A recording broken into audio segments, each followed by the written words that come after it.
يا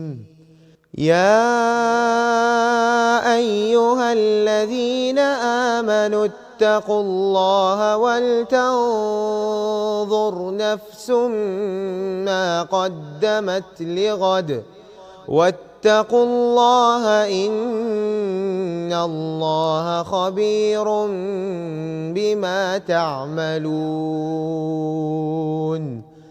ولا تكونوا كالذين نسوا الله فأنساهم أنفسهم أولئك هم الفاسقون. لا يستوي أصحاب النار وأصحاب الجنة أصحاب الجنة هم الفائزون. لو أنزلنا هذا القرآن على جبل لرأيته خاشعا متصدعا من خشية الله. وتلك الأمثال نضربها للناس لعلهم يتفكرون. هو الله الذي لا إله إلا هو عالم الغيب والشهادة هو الرحمن الرحيم. هو الله الذي لا إله إلا هو الملك القدوس السلام المؤمن المهيمن العزيز الجبار المتكبر سبحان الله عما يشركون. هو الله الخالق البارئ المصور له الأسماء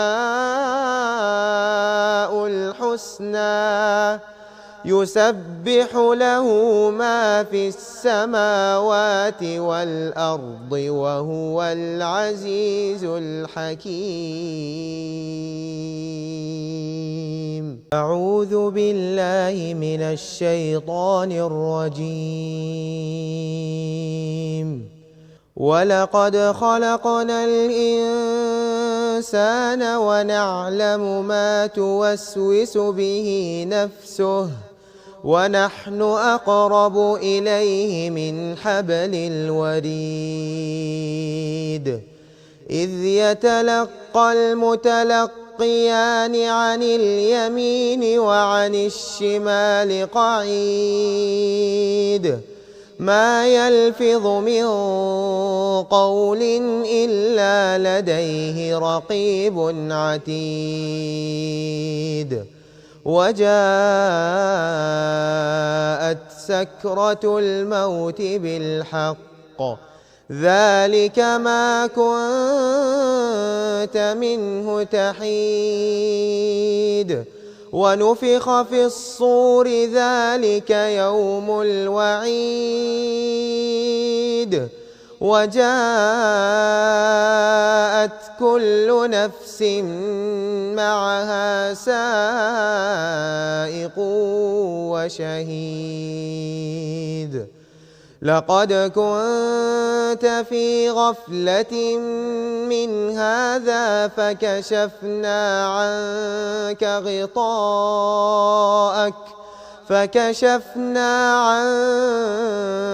غطاءك فبصرك اليوم حديد. وقال قرينه هذا ما لدي عتيد. ألقيا في جهنم كل كفار عنيد مناع للخير معتد مريب. المريب الذي جعل مع الله إلها آخر فألقياه في العذاب الشديد. قال قرينه ربنا ما أطغيته ولكن كان في ضلال بعيد. قال لا تختصموا لدي وقد قدمت إليكم بالوعيد. ما يبدل القول لدي وما أنا بظلام للعبيد. يوم نقول لجهنم هل امتلأت وتقول هل من مزيد. وأزلفت الجنة للمتقين غير بعيد. هذا ما توعدون لكل أواب حفيظ من خشي الرحمن بالغيب وجاء بقلب منيب. ادخلوها بسلام ذلك يوم الخلود. لهم ما يشاءون فيها ولدينا مزيد.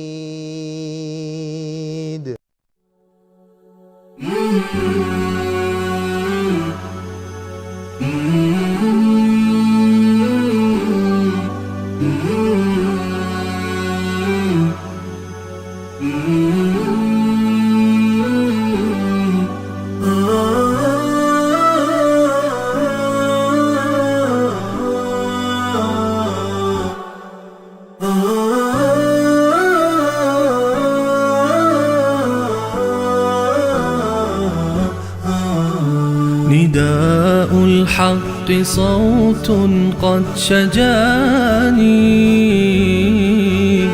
وبلغني الحقيقة والأماني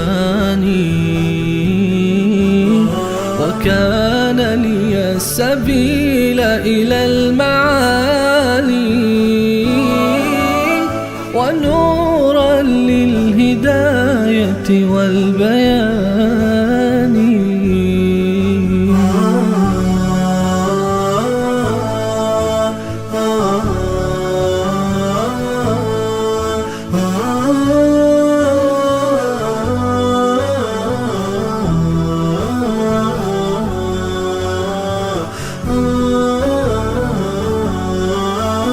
يزيح عن القلوب دجى هواها وينشر في النفوس سنا المعاني. وإن الحق كنز منه تشرى بساتين السعادة والجنان. وليس كمثله ذهب ودر ولا غالي اللآلئ والجمان. نداء الحق صوت قد شجاني وبلغني الحقيقة والأماني وكان لي السبيل إلى المعالي ونورا للهداية والبيان.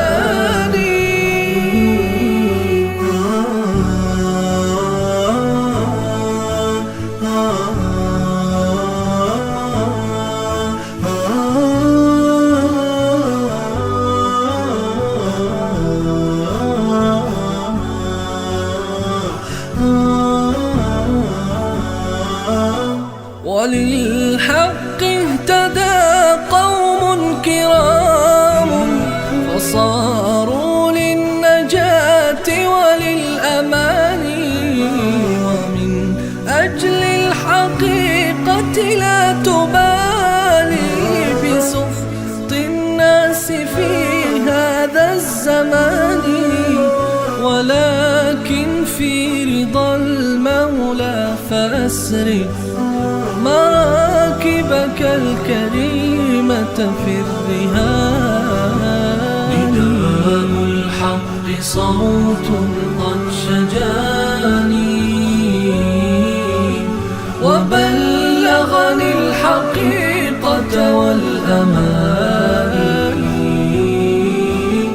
وكان لي السبيل إلى المعالي،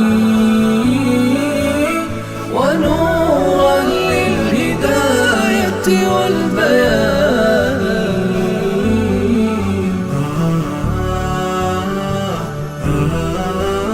وحب الآل من خلقي وديني، وهم والصحب في أفق المكان، سموا في الخير والتقوى فكانوا منارات الهداية للعيان.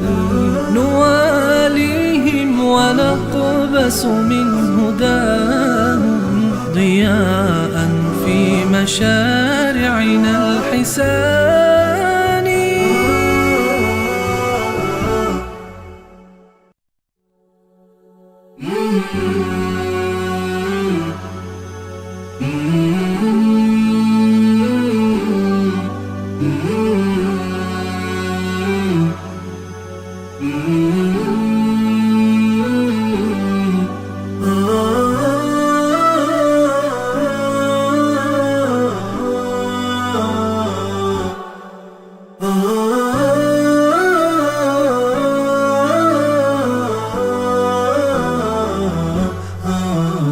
نداء الحق صوت قد شجاني وبلغني الحقيقة والأماني،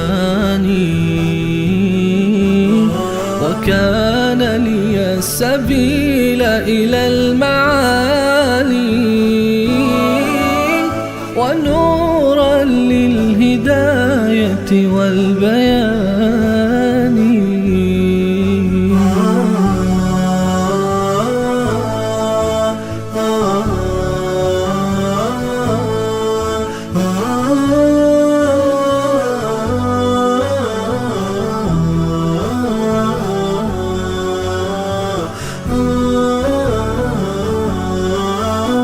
يزيح عن القلوب دجى هواها، وينشر في النفوس سنا المعاني، وإن الحق كنز منه تشرى بساتين السعادة والجنان، وليس كمثله ذهب ودر ولا غالي اللآلئ والجمان. نداء الحق صوت قد شجاني وبلغني الحقيقة والأماني، وكان لي السبيل إلى المعالي، ونورا للهداية والبيان.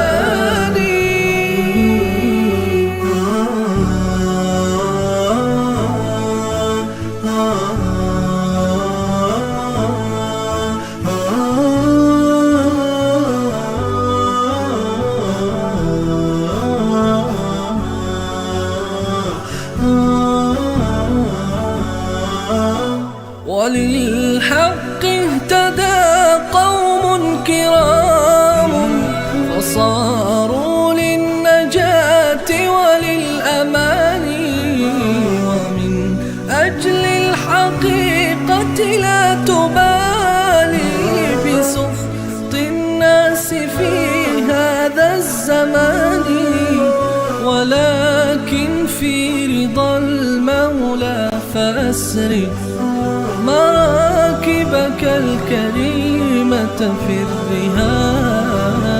نداء الحق صوت قد شجاني وبلغني الحقيقة والأماني، وكان لي السبيل إلى المعالي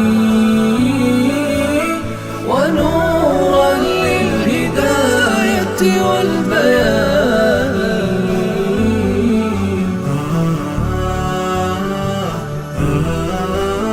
وحب الآل من خلقي وديني، وهم والصحب في أفق المكان، سموا في الخير والتقوى فكانوا منارات الهداية للعيان. نواليهم ونقبس من هداهم ضياء في مشارعنا الحسان.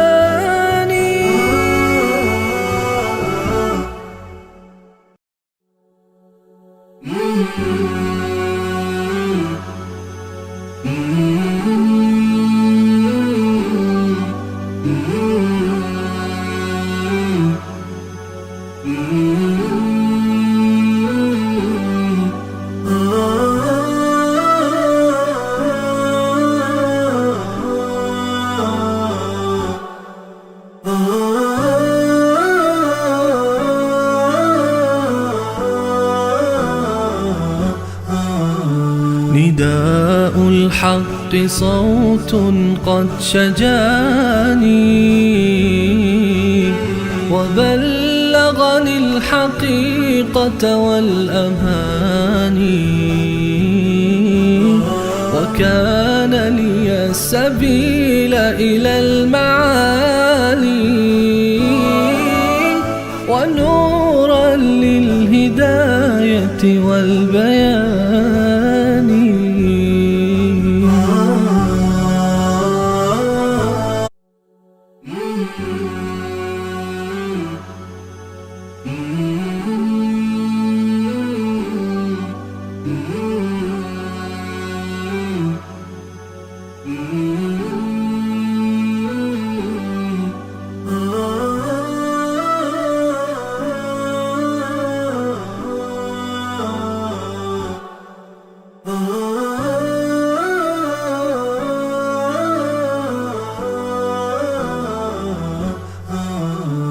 نداء الحق صوت قد شجاني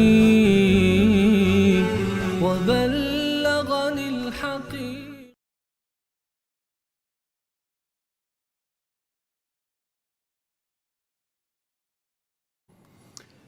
بسم الله الرحمن الرحيم. الحمد لله رب العالمين، والصلاة والسلام على سيد الأنبياء والمرسلين حبیبنا محمد و علی آله و صحبه اجمعین.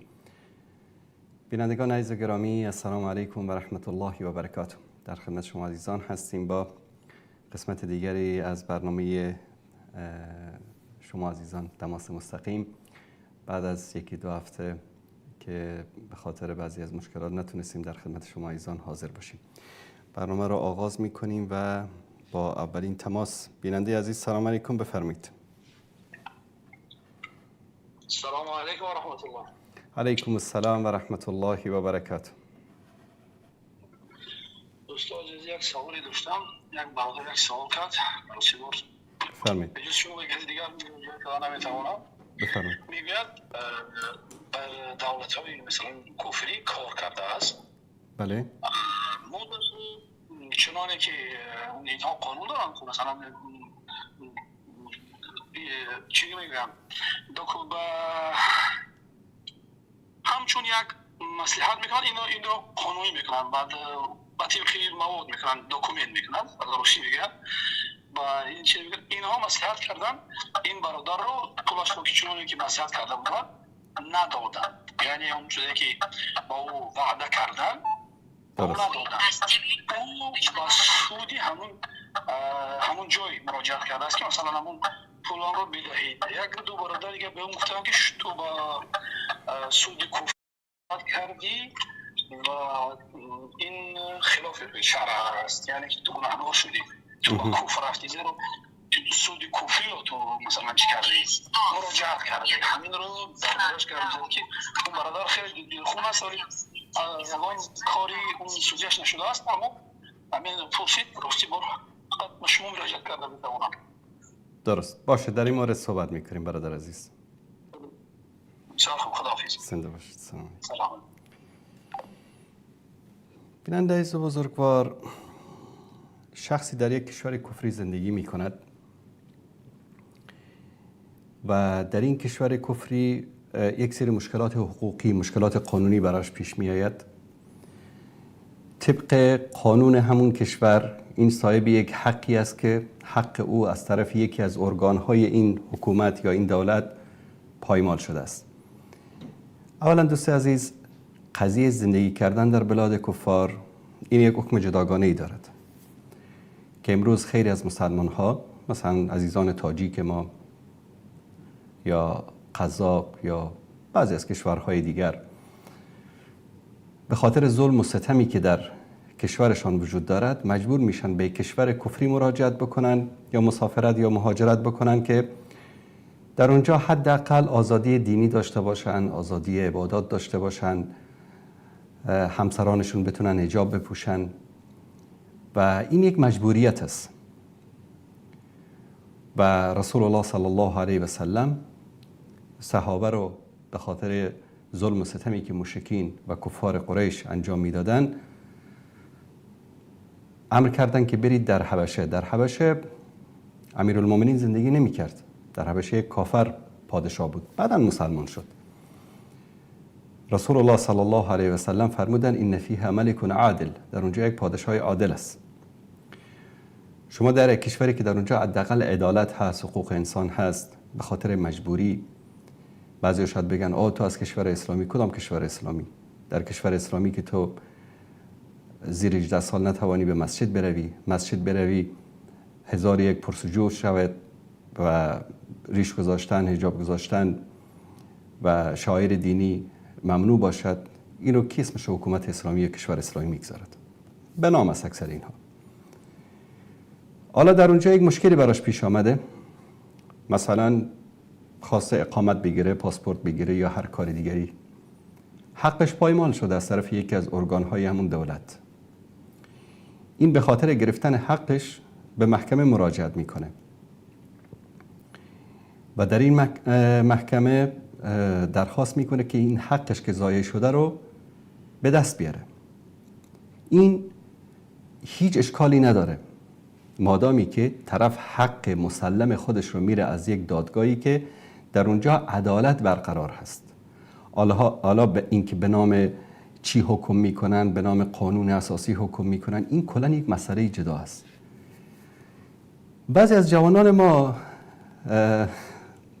یعنی در این مسئله دچار اشکال میشن، فکر میکنن که الان در این مملکت ما رفتیم به دادگاه، حکم رو به طاغوت بردیم، حکم به غیر ما انزل الله کردیم و اینجا این طرف کافر شد، مرتد شد، فاسق شد. بابا جان، یعنی یک کمی در این مسئله فکر کردن، غور کردن، از عقل کار گرفتن لازم است. شما در یک دادگاهی در اونجا مراجعت میکنید، نه اینکه احکام شرعی رو زیر پا بگذاری. در اونجا اصلا به احکام قرآن و سنت و شریعت اصلا پابند نیستن، اصلا قبول ندارن. بر شما ظلمی شده، شما دو گزینه داری در اینجا، یا اینکه این ظلم رو تحمل بکنی، بشینی در خانه و ضررش خودت و خانوادت و فرزندانت متحمل بشن، یا که بری از طریق یک قانونی، از طریق یک دولتی، از طریق یک محکمه‌ای که در اونجا عدالت هست، عدالت برقرار می شود، حق پایمال شده خودت رو از اونجا بگیری. در اینجا تو حکم شریعت رو زیر پا نکردی، حکم الله و رسول رو زیر پا نکردی. حکم به غیر ما انزل الله در صورتی میشه که در یک کشوری اسلامی باشی یا حتی در یک کشور کفری باشی، تو در مقابل حکم شریعت بخوای حکم قانون مدنی یا قانون اساسی یا هر قانون کفری دیگری را بر علیه حکم شریعت اجرا بکنی. در اون صورت حکم به غیر ما انزل الله میشه.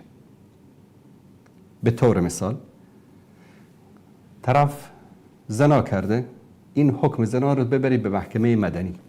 محکمه مدنی چی میگه؟ میگه برو 6 ماه زندانش میکنه، آزادش میکنه، 1 سال زندانش میکنه، آزادش میکنه. حکم زنا در شریعت معلوم است. این حکم رو بردن به یک محکمه مدنی، این در حقیقت حکم به غیر ما انزل الله است.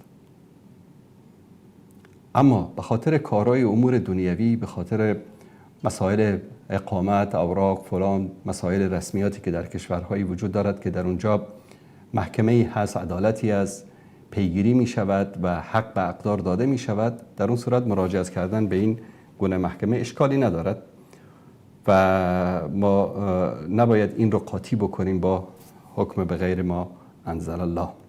تشکر می کنم از این دوست عزیزمون.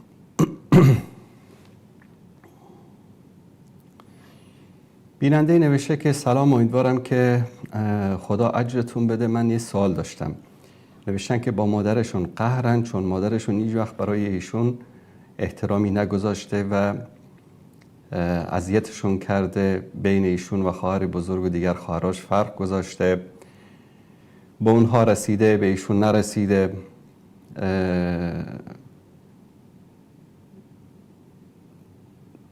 40 سال بیشتر با این بدیها و فرق بین ایشون و خواهرانشون هیچی نگفتن. گفتن که با آنها مسافرت کردن، گشت و گذار کردن، خیلی بهشون احترام گذاشتن، اما ایشون بهشون خوبی نمیکنه. آیا باز هم باید ایشون بره و از اونها حلالیت بطلبه یا که اونا از ایشون حلالیت بطلبه؟ ببینید خواهر یا برادری که این سوال رو کردن، اولا قبل از این که من پاسخ شما رو بدم، ظلم تنها این نیست که مثلا یک کافری بیاد برای یک مسلمان ظلم بکنه، یک مردی بره برای یک مرد دیگری ظلم بکنه، کسی مال کسی رو بخوره ظلم کرده، کسی حق کسی رو ضایع کنه ظلم کرده، کسی به خونه و زندگی کسی تجاوز بکنه ظلم کرده. گاهی اوقات پدر و مادرها مرتکب ظلم میشن و بزرگترین ظلم این است که در بین فرزندانشون فرق بگذارن، بین فرزندانشون فرق قائل بشن، به یکی هبه‌ای بدن، هدیه‌ای بدن، به یکی دیگری ندن، یکی رو بیشتر دوست داشته باشن، یکی رو کمتر دوست داشته باشن. بعضی چیزای درونی هست، شاید در درون انسان یکی از فرزندانش رو بیشتر دوست داشته باشه و این امر طبیعی است، اما این رو نباید آشکار بکنن در بین فرزندانشون، چون این فتنه و فساد در بین فرزندان ایجاد میکنه و پدر و مادرها نباید مرتکب این ظلم بشن. یکی از اصحاب رسول الله صلی الله علیه و سلم پیش ایشان آمد و گفت که یا رسول الله، من به پسرم، فکر کنم به نعمان بود یا نعمان بن بشیر به پسرش بود، به این فرزندم یک باغی رو هدیه دادم و میخوام شما رو شاهد بگیرم بر این کار. رسول الله صلی الله علیه و سلم فرمودن آیا به همه فرزندانت دادی مثل همین باغ رو؟ گفت نه یا رسول الله، فقط به همین دادم. گفت برو که من به ظلم شهادت نمیدهم یا به زور شهادت نمیدم. و این ظلم است که پدر و مادر به یک از فرزندانشون یک چیزی رو ببخشن و دیگری رو محروم قرار بدن. پس همانطوری که فرزندان وظیفه دارن که به پدر و مادر احترام بگذارن، نیکی بکنن، احسان بکنن، پدر و مادر هم وظیفه دارن که در قبال فرزندانشون با عدالت رفتار کنن، اونها رو تربیت صحیح بدن، با آنها به نیکی رفتار بکنن. این نیست که همه چیز یک طرفه باشه، هر کس وظیفه خودش رو داره. کلکم راع و کلکم مسئول عن رعیته. هر کدام شما سرپرستین و هر کدام شما در مقابل زیر دستانتون در پیشگاه الله سبحانه و تعالی مسئولید. پدر و مادرها نباید در حق فرزندانشان ظلم. من پدرم، خداوند گفته که به من باید احترام بگذارن و نمیدونم نیکی و احسان بکنم، من هر غلطی دلم خواست در قبال فرزندانم انجام بدم، کسی از من بازخواست نمیکنه؟ نه، به خاطر هر صغیره و کبیره‌ای که در مقابل فرزندانتان خارج از اخلاق و دین و شریعت انجام میدهید، الله سبحانه و تعالی از شما بازخواست میکند. از زن بازخواست میکند، از مادر بازخواست میکند، از شوهر بازخواست میکند، از پدر بازخواست میکند، از همه کس بازخواست میکند. این یک جانب قضیه. اما اینکه آیا در مقابل پدر و مادری که حالا ظلم کردن، ستم کردن، بی‌عدالتی کردن، آیا شما هم باید بدرفتاری بکنید، ظلم بکنید، ستم بکنید؟ نه خیر. هر کس وظیفه خودش را انجام میده. طرف ظلم کرد، اگر منم در مقابل او ظلم بکنم، پس هر دوی ما ظالم شدیم. پس فرق بین من و او چیست؟ حقت ضایع شد، حقت رو باید بگیری از هر کس که باشه، ولو پدر باشه، مادر باشه، خواهر باشه، برادر باشه، عمو، دایی، هر کسی که میخواد باشد. هیچ کس حق ندارد حق کسی رو پایمال بکند. حقتان خورده شد، هر کسی که از در مقابلتون حقتون رو بگیرید. اما الله سبحانه و تعالی در قرآن کریم برای ما چی میگه؟ وقضى ربك الا تعبدوا الا اياه وبالوالدین احسانا. الله سبحانه و تعالی این گونه امر کرده که غیر از او تعالی کسی دیگری رو نپرستید، به او شریک نیارید و به پدر و مادر احسان بکنید. و در ادامه میگه که و این جاهداک ان تشرک بی ما لیس لک به علم فلا تطعهما و صاحبهما فی الدنیا معروفا. اگر از تو خواستن که به الله تعالی شریک بیاری، بری بود بپرستی، میگه از اونها اطاعت نکن، ولکن صاحبهما فی الدنیا معروفا. تا مادامی که زنده هستن در دنیا هستن، تو با آنها به نیکی رفتار کن. تو به نیکی رفتار کن. اونها اگر به تو گفتن شریک بیار، امرشون رو قبول نکن، لکن رفتار نیک باشون بکن.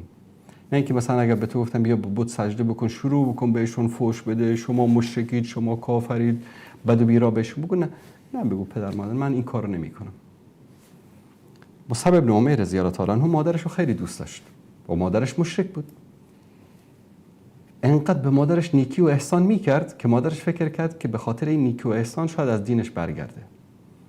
یک روز مادرش رفت در صحرای سوزان مکه نشست، گفت که ببین نه آب میخورم نه غذا میخورم، همینجا زیر آفتاب مینشینم تا که بمیرم، یا که از دین محمد برمیگردی صلی الله علیه و سلم. مصعب بن عمیر مانده بود چیکار بکنه. ظهر شد، بعد از ظهر شد دید که مادرش داره از حال میره. آمد گفت ببین مادر، یه چیزی رو بهت بگم، تو رو خیلی دوست دارم، احترامت میکنم، جایگاه ویژه‌ای پیش من داری، بهت نیکی و احسان میکنم، اما یک چیز رو بهت بگم واضح و پوست کنده به خود افغان‌ها.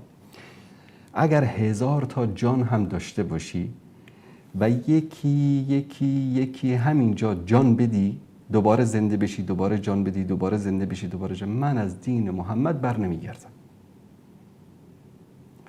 مادرش دید که اینقدر عزم و اراده فرزندش قوی است، بلند شد گفت خیر نبینی، بلند شد از جاشو رفت خونه، آب و غذاشو خورد. چون نیکی به پدر و مادر این یک وظیفه است، وظیفه تو به عنوان فرزند. عدالت، خوش اخلاقی، تربیه خوب، رفتار خوب از طرف پدر و مادر یک وظیفه است. اونا اگر در وظیفه کوتاهی میکنن پیش الله سبحانه و تعالی پاسخگو هستن. تو اگر در وظیفت کوتاهی میکنی، تو جداگانه پیش الله سبحانه و تعالی پاسخ میدی. کل نفس بما کسبت رهین. هر کس در گرو عمل خودش هست. الله متعال میگه یا ایها الذین آمنوا قوا انفسکم و اهلیکم نارا. ای کسانی که مؤمن هستید، خودتان را و اهلتان را از آتش جهنم برهانید. و رسول الله صلی الله علیه و سلم میفرمایند که کلکم راع و کلکم مسئول عن رعیته. هر کدام شما مسئول زیر دستان خودش است. الرجل راع علی اهل بیته. مرد در مقابل اهل بیتش مسئول است. و المرأة راعیة علی اهل بیت زوجها. و زن یا همسر در مقابل خانه‌ای که با شوهر زندگی میکنه مسئول است. و در مقابل و ولدهی، و در مقابل فرزندان شوهرش یا فرزندان خودشون مسئول است. و هی مسئولة عنهم. هم مرد مسئول است، هم زن مسئول است. حاکم مسئول است، پلیس مسئول است، کارمند مسئول است. همه ما در جامعه مسئولیت‌های خاص خودمون رو داریم که در مقابل مسئولیت‌های خودمون بازخواست میشیم. به این معنی نیست که اگر کسی مسئولیت خودش رو انجام نداد ما هم مثل او رفتار بکنیم. نه، ما مسئولیت خودمون رو انجام میدیم چون ما در مقابل مسئولیتمون بازخواست میشیم. مثل این میمونه که در یک چهارراه قرمز باشه اشاره ها یا چهارراه، یکی رد شد، شما بگید که اون که رد شد منم رد میشم. نه، اون وقتی که رد شد اون جریمه میشه، اون زندان میره، اون مسئول از در پیش پلیس رانندگی یا ترافیک و شما مسئولیت خاص خودشون دارید. ولا تزر وازرة وزر اخرى. هیچ گناه کسی رو کسی دیگری متحمل نمیشه. به خاطر همین باید شما از یک مسئله که خیلی مهم هست که الله متعال در آیات متعددی از قرآن کریم بعد از عبادت خودش مستقیما میگه و بالوالدین احسانا، و پدر مادرتون احسان بکنید. و رسول الله صلی الله علیه و سلم میفرمایند که ثلاثه لا ينظر الله الیهم یوم القیامه. العاق لوالدی، کسی که عاق والدین باشد، اونا خوبی کردن بدی کردن برای خودشون جواب میدن. تو باید خوبی بکنی، نیکی بکنی، احسان بکنی. و کسی که عاق باشه یعنی والدینش از اون ناراض باشن، الله سبحانه و تعالی در روز قیامت به طرف اون نگاه نمیکنه. این عقوبت بسیار بزرگی است که ما از آن باید پرهیز بکنیم. الله سبحانه و تعالی به همه ما و شما و پدران و مادران ما توفیق هدایت نصیب بکنه.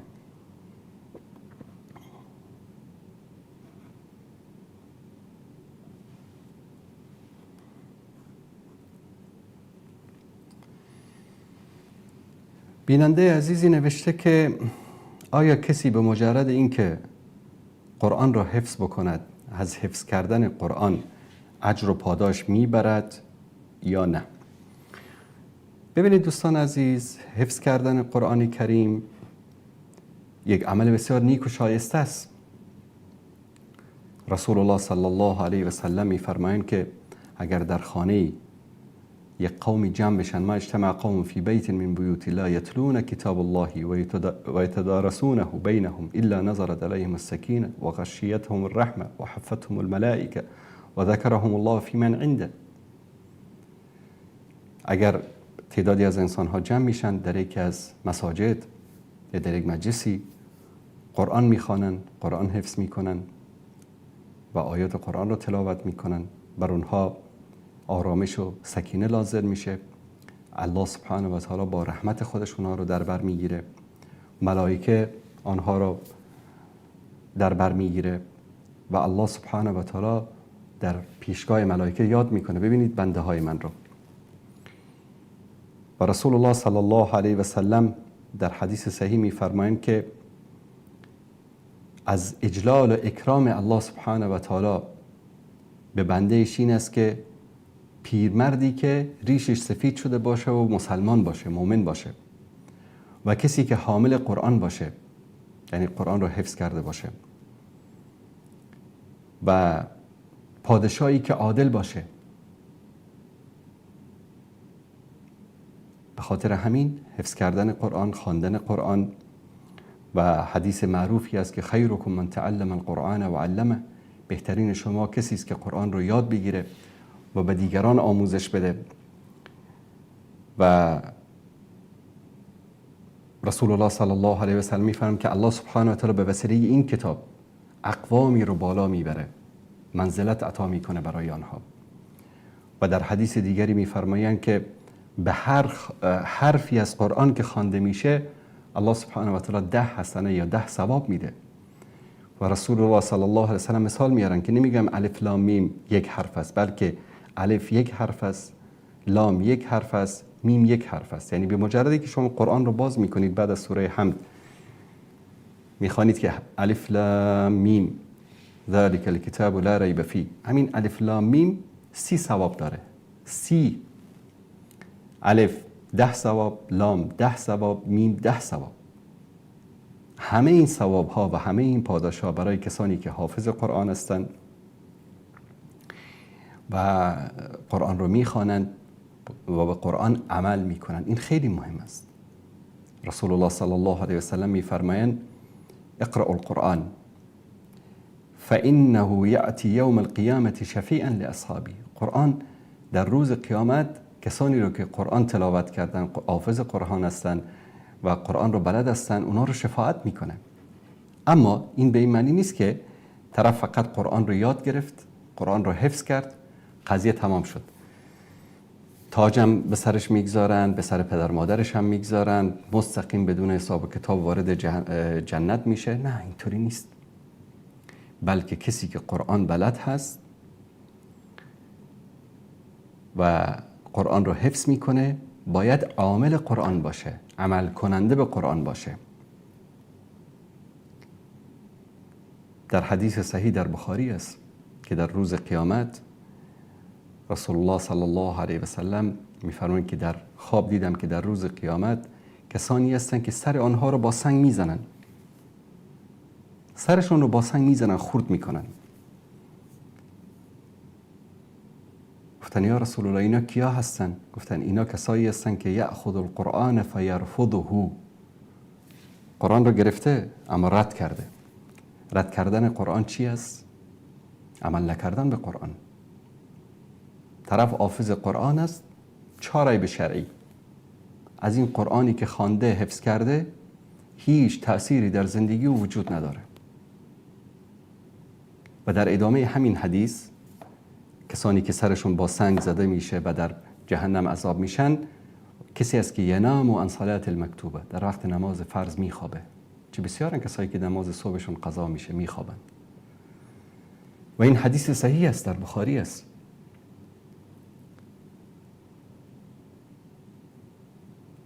پس عمل کردن به قرآن، عمل کردن به اوامر و دوری جستن از نواهی که در قرآن وجود داره، این مهم است.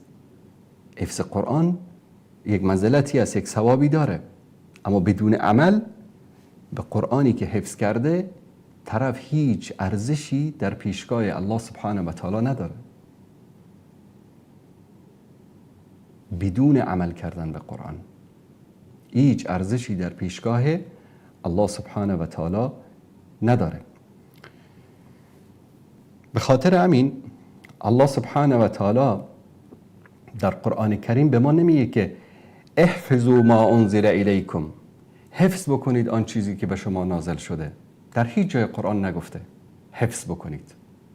گفته اتبعوا ما انزل الیکم، متابعت بکنید از این قرآنی که بر شما نازل شده. متابعت از قرآن شرط است. در هیچ جای قرآن ما آیه نداریم که گفته باشه احفظوا ما انزل الیکم، حفظ بکنید این قرآنی رو که به شما نازل شده.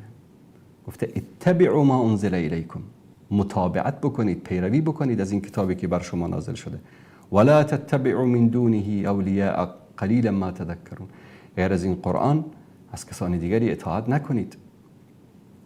و در سوره انعام است که الله سبحانه و تعالی باز دوباره اتبع ما اوحی الیک من ربک، متابعت بکن، پیروی بکن از آن چیزی که نازل شده است از طرف پروردگارت به تو. و در سوره یونس هم باز امر میشه واتبع ما یوحی الیک واصبر، متابعت بکن، پیروی بکن از آن چیزی که بر تو وحی شده است، یعنی قرآن کریم، و صبر پیشه کن. پس الله سبحانه و تعالی به ما امر کرده که متابعت بکنیم از قرآن. تنها حفظ قرآن کافی نیست. حفظ برای چی؟ حفظ اگر برای دعوت نباشد، حفظ اگر برای تعلیم قرآن نباشد، حفظ اگر برای پیروی از قرآن نباشد، به درد نمیخوره.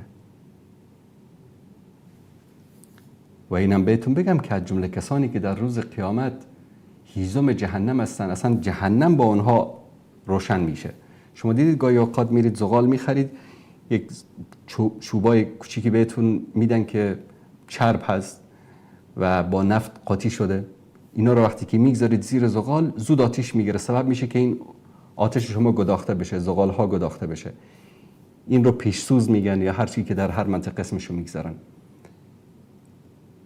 جهنم با 3 طایفه روشن میشه: قاری قرآن، ملا، تاجری که در راه خدا پولشو خرج کرده.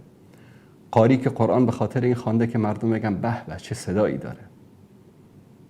عالمی که علمش به خاطر این بوده که مردم بهش بگن عالم، حضرت علامه، شیخ الحدیث، مولانا.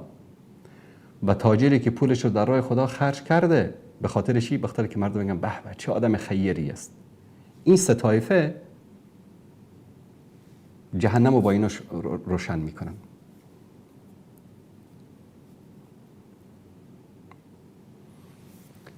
پس عمل کردن به قرآن کریم مهم هست.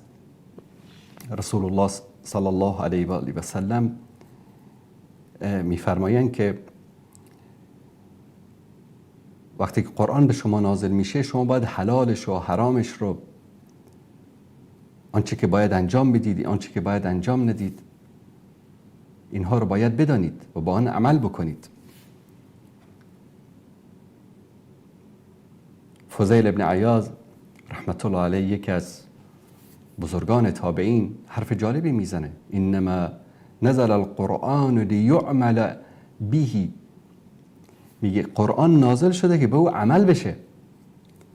فاتخذ الناس قراءته عملا، متاسفانه میگه مردم قرائت قرآن رو فکر میکنن عمل است.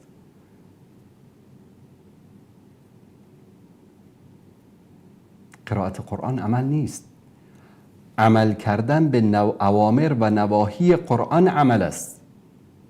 این است که شما در مقابلش اجر و پاداش میگیرید.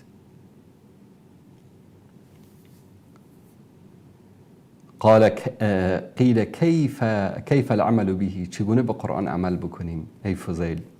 قال ای لیحل حلاله و یحرم حرامه، حلال قرآن را حلال بدانیم، حرام قرآن را حرام بدانیم. طرف نامش قاریسه، 30 جز قرآن حفظ است، اما مال مردم را قند و قروتواری میخورد، هیچ اصلا خیالش هم نمیاد. خود در همین قرآن اومده که ولا تأکلوا اموالکم بینکم بالباطل، اموال یکدیگر رو به باطل نخورید.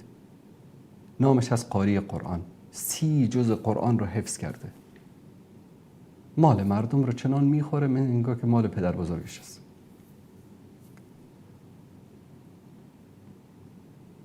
و یأتمر به اوامره، اوامری که در قرآن اومده رو اون رو چیکار بکنن؟ بهش عمل بکنن.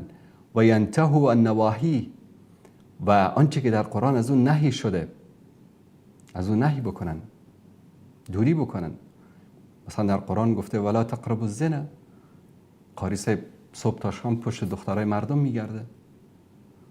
آیا این قاری فردا روز قیامت بهش گفته میشه که اقرأ وارتقی، بخوان و برو بالا؟ نه، قرآن با قرآن میزنن تو سرش، میندازنش در قعر جهنم، چون این قرآن رو حفظ کرد اما بهش عمل نکرد. و یقف عند عجائبه، و وقتی که آن چیزی که از شگفتی هایی که در قرآن هست در مورد اون تفکر بکنه، تأمل بکنه. و متاسفانه خیلی از مسلمانان زمان ما حافظ قرآن است، معنی قرآن رو نمیفهمه. 30 جز قرآن رو حفظ کرده، معنی سوره حمد رو نمیفهمه. خب این طرف میرفت تورات و انجیل حفظ میکرد، با قرآنی که حفظ کرده چه فایده‌ای داره؟ میرفت تاریخ حفظ میکرد، میرفت یک کتاب دیگه، کتابای اینشتین حفظ میکرد. یعنی شاید به امور دنیای مردم خیلی بهتر از این بود که قرآنی رو حفظ بکنه که معنیشو نفهمه.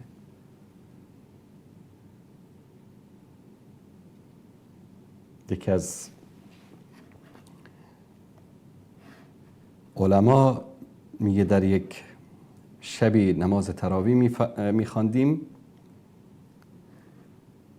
و قاری صاحب این آیه رو تلاوت کرد. میگه چنان این آیه رو با جوش و خروش خواند و تکرار میکرد و کیف میکرد که میگه این آیه رو دوستان عزیز نشون بدن.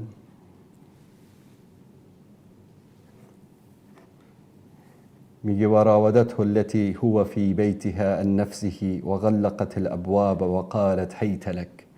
میگه این رو میخوند با همین، دیدین بعضی از این قاری ها رو دیگه، میخوند و خلاصه میکشید و قال هیت لک 2-3 بار تکرار میکرد، چون این کلمات این به همین نغمات و ترانه‌ای که قاریا متاسفانه بعضیاشون به اون موسیقی به اصطلاح بدعتی که دارن خیلی بیشتر اهمیت میدن تا در اصل معانی و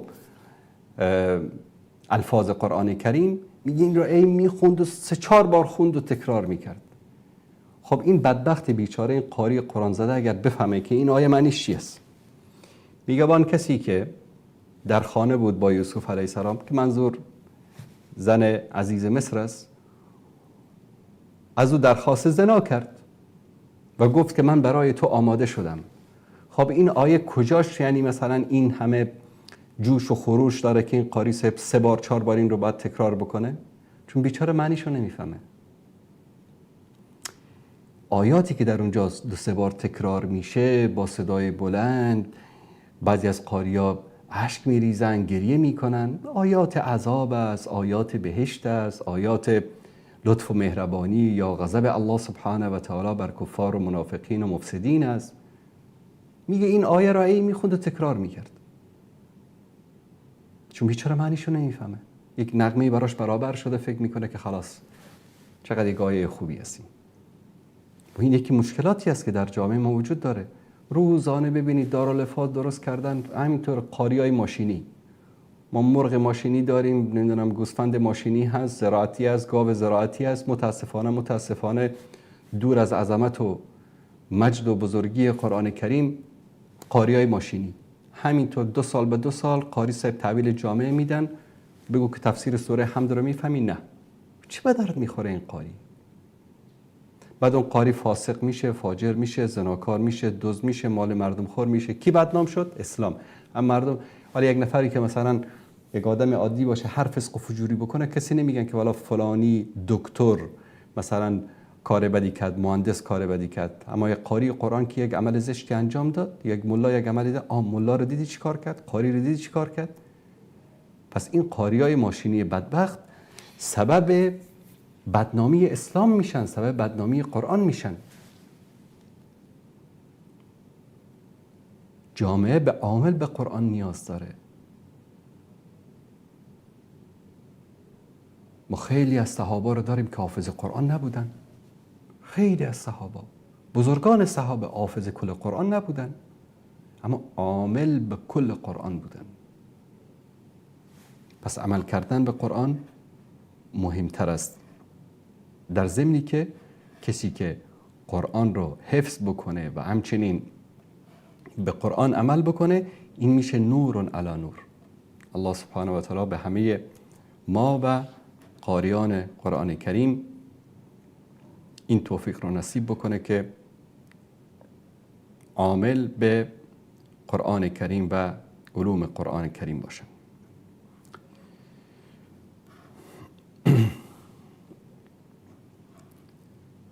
دوست عزیزی نوشتن که سالها به یک انسانی خدمت کردن و برای او وقت گذاشتن و او رو ترجیح دادن، اما این انسان در آخر آدم خوبی نبود و خلاصه بهش خیانت کرد و حقش رو خورد و کارهایی که نباید میکرد و با او انجام داد. ببینید دوستان عزیز، بعضی از انسان‌ها فکر میکنن که مردم هر چی بهمون بدی کرد ما هم بهشون خوبی بکنیم، بریم ما خوب باشیم، بذار مردم بد باشن. اینا انسان احمقی هن. در دین ما همچین چیزی نیست که آقا مردم به تو بدی کردن تو در مقابلشون خوبی بکن برو. یک بار از کسی ضربه خوردی، بهت خیانت کرد، ای تو بهش خوبی بکن. یک بار مثلا بهش پول دادی، پولتو خورد، بازم بهش پول بده. کی گفته؟ در این دین همچین چیزی نداریم. این آدم رو نمیگن آدم خوب، اینو میگن آدم احمق. بعضیا خوبی رو با حماقت اشتباه میگیرن. طرف مثلا به خودت، به خانواده‌ات، به زن و بچه‌ت ضربه زده، اذیتتون کرده، ای شما بهش نیکی بکن برو. کی گفته این رو؟ در هیچ جای دین همچین چیزی نگفته. در هیچ جای دین هم چیزی نگفته که کسی که به شما ضربه میزنه، کسی که به شما اذیت میکنه، کسی که شما بهش خوبی میکنه هیچ تأثیری در زندگی نداره، شما هی به اون خوبی بکن برو. نه، این چیزی نیست. حالا کسی گاهی اشتباهاً به شما یک اذیت و آزاری ازش رسید، اشتباهی، در اونجا ادفع بالتی هی احسن، اون اشتباه کرد، تو در مقابلش اشتباه نکن، تو رفتار خوب بکن. اما این بخشش تو، این نیکی تو اگر سبب اصلاح نمیشه نباید انجام بدی. اگر بخشش تو، گذشت تو سبب تکبر و بدی بیشتر طرف مقابل میشه، تو داری مرتکب گناه میشی، ثواب نیستین که. من عفا و اصلح، کسی که بخشید و اصلاح آورد. اصلاح وقتی میشه که طرف در مقابل بخشش تو، در مقابل نیکی تو به خودش بیاد، اصلاح بشه. یک نمونه برایتون میگم. این سوره رو از قرآن کریم برای شما باز میکنم. ما این سوره ها رو میخوانیم گاهی اوقات، تفسیرش هم شاید بخوانیم، ترجمهش هم بخوانیم، اما هیچ درس عبرت نمیگیریم. چرا؟ چون الله متعال کسانی که قرآن میخوانن به اوناش میگه افلا یتدبرون القرآن، آیا در این قرآن تفکر نمیکنن، تدبر نمیکنن؟ ببینید مخاطب این سوره کی است؟ سید و سردار اولاد آدم، خاتم الانبیاء و الرسل، بهترین مخلوقات، محمد مصطفی صلی الله علیه و سلم. عبس و تولی، روی ترش کرد، روی خودشو گرداند. ان جاءه الاعمى، تا که اون انسان کور آمد. عبدالله ابن ام مکتوم یکی از اصحاب اوایل کسانی که ایمان آورده بود، یه روز صدای پیامبر صلی الله علیه و سلم رو شنید از جایی، آمد یا رسول الله، یا چسبید به رسول، یا رسول الله از این آیات قرآنی که بر تو نازل شده برای من بخوان. این عاشق، این دلداده قرآن میخواست که آیات قرآن رو یاد بگیره. در اون موقع رسول الله صلی الله علیه و سلم مشغول چی بودن؟ داشتن بزرگان قریش رو، ابو جهل و ابو لهب و اینا رو داشتن نصیحت میکردن، داشتن برای اونها قرآن میخوندن. این که آمد این کارو کرد، پیامبر عبس و تولی، رویشون رو گرداندن، با ول کن، طال وقتش نیست، تو که هستی، تو که صحابه منی، ولی میریم تو خونت میریم اونجا بهت قرآن یاد میدم، بذار که اینا اگر مسلمان بشن کل مکه مسلمان میشه. الله متعال داره میبینه این صحنه رو، داره میبینه. با یک لطفی پیامبر رو توبیخ میکنه. و ما یدریک لعله یزکی، ای پیامبر چی میدانی که او پاک میشود؟ تو فکر میکنی که ابو لهب و ابو جهل مسلمان میشن؟ او یذکر فتنفع ذکر، یا اینها متذکر میشوند، پند میگیرن و این پند تو اونا رو فایده میرسانه؟ اما من استغنى، اما آن کسی که به تو نیاز داره، از تو طلب میکنه، فانت له تصدى، تو از روی برمیگردانی. یا تو به اون کسایی که ایمان نمی آورن، به قرآن اعتقادی ندارن، اصلا اونا قابل هدایت نیستن، ختم الله علی قلوبهم، تو داری به اونا اصرار میکنی و از این بنده مؤمنی که آمده قرآن از تو میخواد یاد بگیره از این روی میگردانی. و اما من جاءک یسعى، این داره دوان با شوق علاقه داره میاد. و هو یخشى، او داره میترسه، از پروردگارش میترسه، مؤمن است، ایمان داره. فانت عنه تلهى، تو چیکار میکنی؟ از این روی گردانی میکنی، روی خودو بر میگردانی، به او توجه نمی کنی.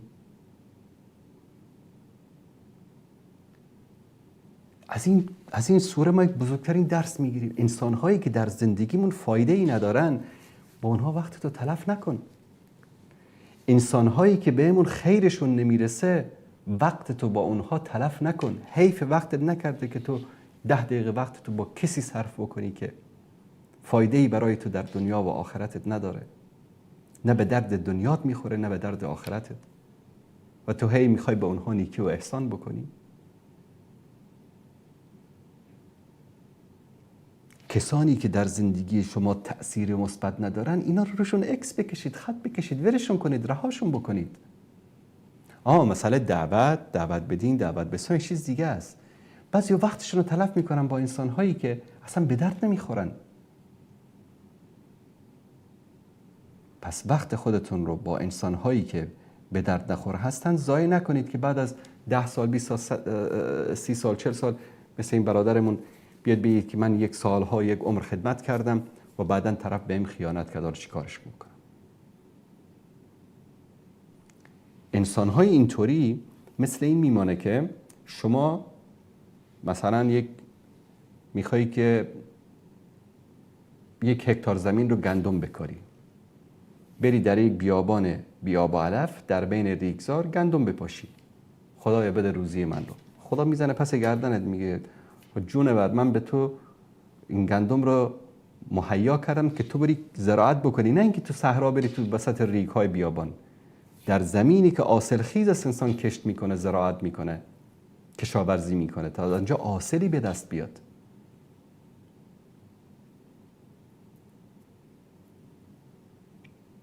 پس کسی که در زمین بی آب و علف، زمین خشک، زمینی که شایسته کشاورزی و زراعت نیست کشت میکنه، این انسان احمق است. و کسی که عمر خود رو با انسان‌هایی ضایع میکنه که اونها هیچ خیری در دنیا و آخرت برای او ندارند، این انسان احمق است، وقت خودش رو ضایع میکنه. چرا میگم دنیا آخرت؟ بعضی شاید در این دنیا هیچ فایده مادی برای شما نداشته باشن. من بعضی از دوستانی دارم، نه تجارتی، نه بزنسی، نه هیچ مسئله مادی در بینمون نیست. الله متعال شاهد است، مثلا ماهی 1 بار اگر براش یک پیامی ندم انگار یک چیزی رو گم کردم. همینطوری به بهانه سلام علیکم، حال شما خوبه، میخواستم که حالی ازتون بپرسم. بعد این طرف میاد یک پیامی برای من میفرسته. الله متعال شاهد است تا 1 ماه دیگر، یعنی کلا مثل این که شما یک باتری رو چارج بکنید. یک دعایی میکنه، یک حرفایی میزنه که کلا به انسان انرژی میده. دوست دیگری هست به هر بهانه‌ای میخوام این با من صحبت بکنه. چرا؟ وقتی که صحبت میکنه تو رو میبره به ملکوت، تو رو میبره به آسمان ها، انگار تو رو میبره به جنت. از صبر برات میگه، از تحمل میگه، از دعوت میگه. اینها دوستایی هستن که حداقل اگر خیر دنیویشون برای ما نمیرسه ما رو به یاد آخرت میندازن، ایمان ما رو قوی میکنن. اما بعضی هستن نه به درد دنیا میخورن نه به درد آخرت. و اینا همونایی هستن که رسول الله صلی الله علیه وسلم فکر میکرد که اونها هدایت میشن. ابو جهل، ابو لهب و چه بسیارن در اطراف ما از این ابو جهل ها و ابو لهب ها و امیه ها و عتبه ها و شیبه ها و ربیعه هایی که فایدهشون به ما نمیرسه، نه در دنیا نه در آخرت، بلکه سد راه ما هستن، سد راه موفقیت ما هستن، سد راه پیروزی ما هستن. از موفقیت ما ناراحت میشن، از بدبختی و بیچارگی ما و از مصیبت هایی که بر ما نازل میشه خوشحال میشن. با اینها نباید وقت خودمون رو ضایع بکنیم.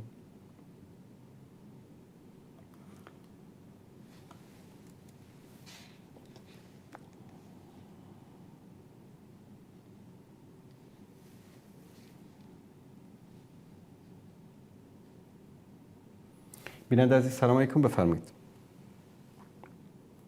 و علیکم السلام و رحمت الله و برکاته. جناب استاد محترم و گرامی، انشاءالله بخیر و عافیت باشید. سلامت باشید برادر عزیز بزرگوار، الله متعال شما را حفظ کنه. بفرمایید. تشکر.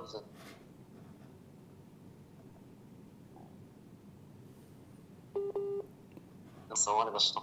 بفرمایید برادر عزیز. دوست داشتم جناب استاد یک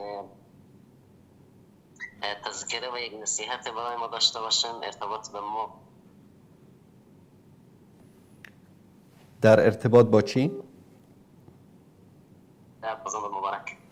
در ارتباط با چی صدای شما برای چند ثانیه قطع شد؟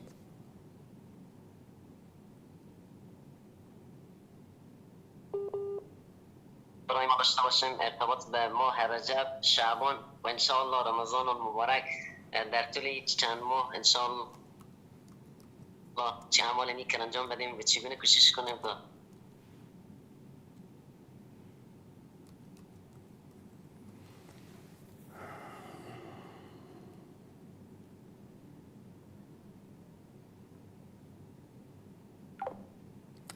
متاسفانه تماس عزیزمون قطع شد.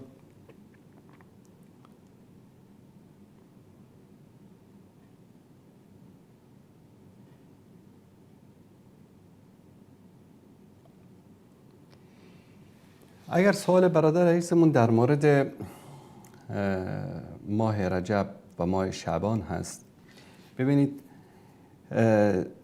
یک سری روایت های دروغینی در بین مردم و یک سری عادت هایی در بین مردم شایع است در مورد فضائل بعضی از ماها، اما آنچه که در سنت رسول الله صلی الله علیه و آله و سلم ثابت است این است که در ماه شعبان حال و هوای رمضانی برای مردم ایجاد میشه. در ماهایی که قبل از رمضان هست انسان باید آمادگی بگیره برای رمضان، چون به یک بارگی وارد رمضان شدن، شروع کردن به روزه گرفتن و این روتین زندگی به یک بارگی تغییر کردن شاید برای انسان یک کمی مشکل ایجاد بکنه. به خاطر همین خوبتر و بهتر این است که همونطوری که در حدیث صحیح در بخاری از رسول الله صلی الله علیه و سلم ثابت است که کان رسول الله صلی الله علیه و سلم چنان روزه می گرفتن که صحابه میگه ما فکر میکردیم که اصلا افطار نمیکنن و اما میگن که هیچ ماهی رو کاملا روزه نمی گرفتن مگر ماه رمضان و هیچ ماهی رو بیشتر روزه نمی گرفتن مگر ماه شعبان، یک ماه قبل از رمضان. پس در ماه شعبان آنچه که از رسول الله صلی الله علیه و آله و سلم ثابت است زیاد روزه گرفتن است. حداقل روزهای دوشنبه و پنجشنبه، روزهای 13 و 14 و 15 ایام بیض که بهش میگن و اینها لازم است که انسان خودش رو عادت بده به روزه گرفتن، از ماه شعبان شروع بکنه. صدقه دادن خاصتا در ماه شعبان که مردم آمادگی میگیرن برای رمضان، انسان هایی که امکانات دارن میرن مثلا ماه احتاج خونه و زندگیشون رو میخرن، برنج و روغن و نمیدونم آرد و فلان این چیزا. چه زیباست که در این ما انسان های مستحق رو فراموش نکنیم. شاید همسایه ما کسی باشه که برای سحری، برای افطار فرزندانش و خانوادهش غذای درست حسابی نداشته باشه و حقوق همسایه یکی از بزرگترین حقوقی است که اسلام به اون خیلی تاکید کرده. خویشاوندان و اقارب، نزدیکان. چه بهتر است که در این ما انسان هایی که مستحق هستن، انسان هایی که فقیر هستن، نادار هستن، به اونها کمک بکنیم. بعضیا فکر میکنن که مثلا فقط صدقه دادن و خیرات دادن در ماه رمضان ثواب داره. به قول یکی از علما میگه بئس القوم الذین لا یعرفون الله الا فی رمضان. چه بدن اون قومی که نمیشناسن الله را الا در ماه رمضان. در ماه رمضان از اینکه در انسان خوب، متقی، پرهیزگار، نمازخوان، صدقه دهنده، خیرات دهنده نیست. قبل از رمضان و بعد از رمضان ابلیس والعیاذ بالله. چه بهتر است که ما با روزه گرفتن، با صدقه دادن، با یاری رساندن به فقرا و مساکین و با تلاوت قرآن و تلاوت قرآن رو انسان باید همیشه در طول سال انجام بده. اما ماه رمضان ماه قرآن است. انزل فیه القرآن، الله سبحانه و تعالی، قرآن در این ماه نازل شده و رسول الله صلی الله علیه و سلم در ماه رمضان بیشتر قرآن می‌خواندن. یکی 2 بار قرآن رو ختم می‌کردن با جبرئیل علیه السلام. و چه نیکوست که ما پیش از ماه رمضان شروع بکنیم اون ختمی رو که نیت داریم در رمضان قرآن رو کامل تلاوت بکنیم، با ترجمه، با تفسیر قرآن رو بخوانیم، آیاتی رو که متوجه نمیشیم مراجعه بکنیم. امروز انقدر اپلیکیشن هایی وجود داره، من بعضی از اینها رو معرفی کردم در بعضی از برنامه ها. یک اپلیکیشنی است به اسم سنا، خیلی جالب است و میتونید این رو ترجمه قرآن کریم رو به شکل ویدیویی در اونجا به زبان فارسی حتی، من این رو اگر همین الان بتونم در کامنت ها خدمت شما عزیزان بگذارم. ترجمه خیلی زیبایی هست و من لینک این رو همین الان انشاءالله در از اپ استورش رو میگذارم. دوستان عزیز سرچ بکنن، میتونن این رو پیدا بکنن در کسایی که از تلفن‌های هوشمند دیگری استفاده میکنن.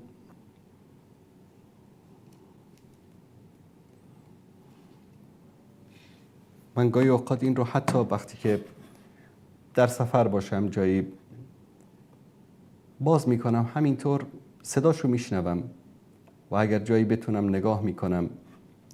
من این رو دوستان عزیز حتی به خیلی از زبانهای دنیا هم این قرآن کریم رو داره. من اینجا براتون میگذارم.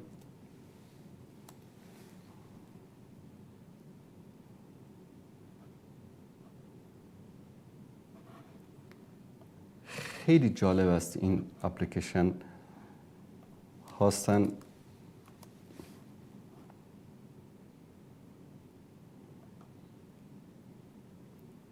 دوستان عزیز اگر این رو نشون بدن، به نام سنا تیوی است و بخش فارسیش رو به لطف الله سبحانه و تعالی ما آماده کردیم. البته دوستان زیادی در این زمینه زحمت کشیدن. خیلی جالب است، بتونید این رو باز بکنید بخش فارسیش رو و از این استفاده کنید.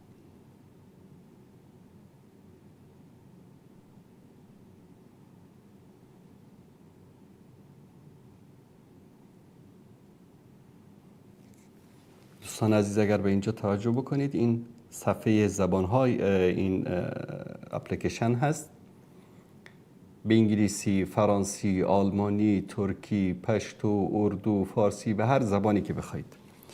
و وقتی که فارسیشو میزنید شما هم میتونید به شکل زنده، هم تلویزیون، هم رادیو، هر کدومش که دوست دارید انتخاب بکنید. دوست دارید فقط صوتی بشنوید با رادیو، مثلا من این رادیوشو میزنم. بآياتنا أنتما ومن اتبعكما الغالبون فلما جاء. و همچنین میریم مثلا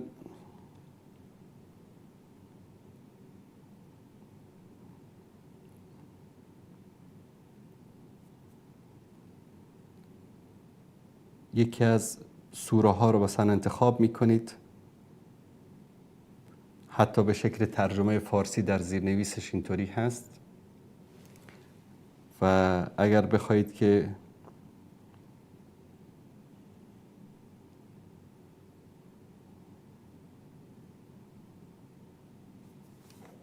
من انشالله بتونم این رو براتون باز بکنم.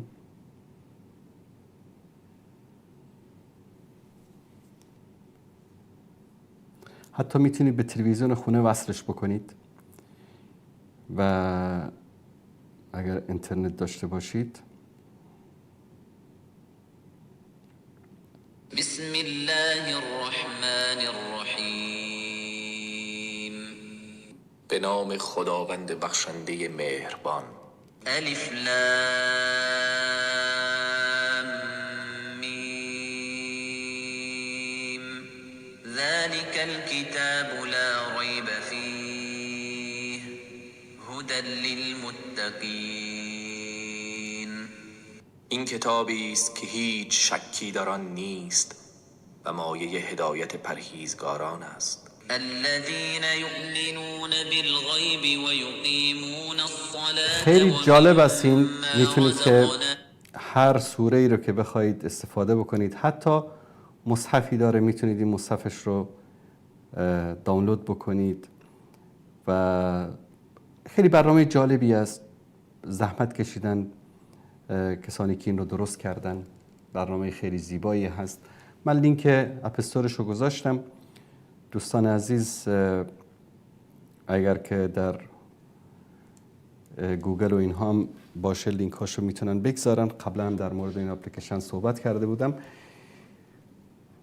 و خلاصه ماه رمضان ماه قرآن است و هر آنچه از اوامر و نواهی الله سبحانه و تعالی در قرآن برای ما نازل شده رو باید ما در زندگی خودمون اجرا بکنیم تا حد استطاعتمون. تشکر میکنیم از این برادر عزیز.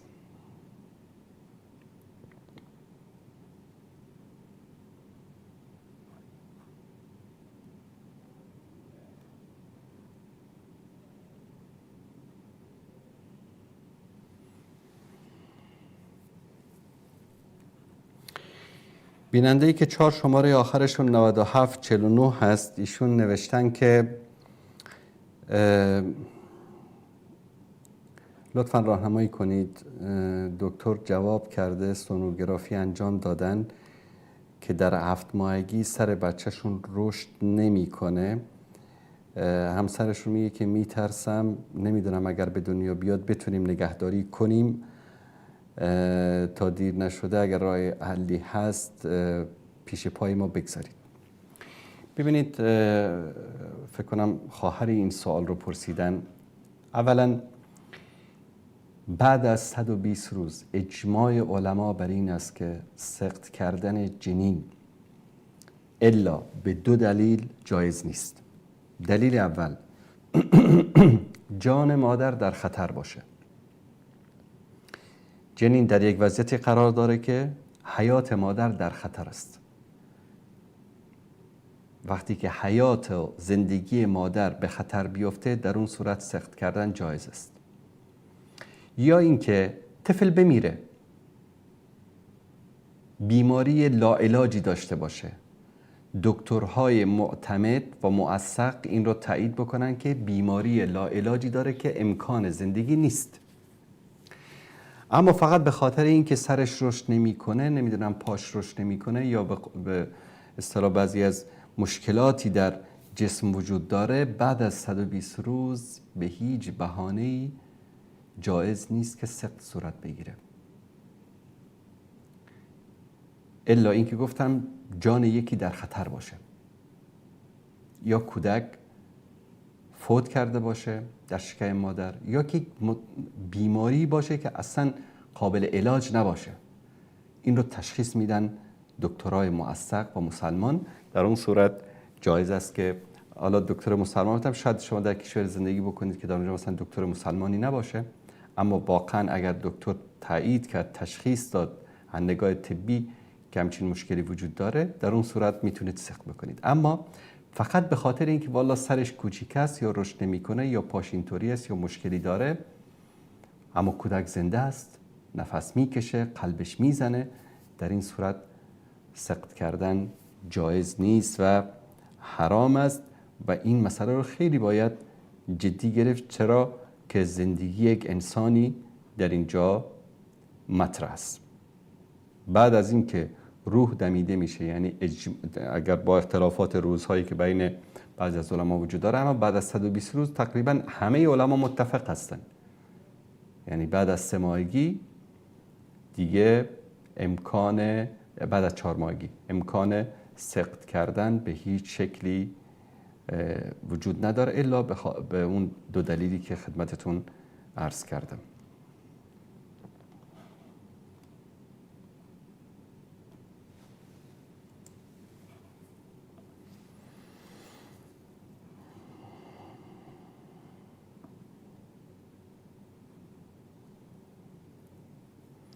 بیننده نوشتن که آیا گذاشتن نام آذر که پدر ابراهیم خلیل است مشکلی دارد؟ بله، گذاشتن اسم آذر درست نیست. گذاشتن اسم مشرک و کافر بر بالای فرزندان جایز نیست،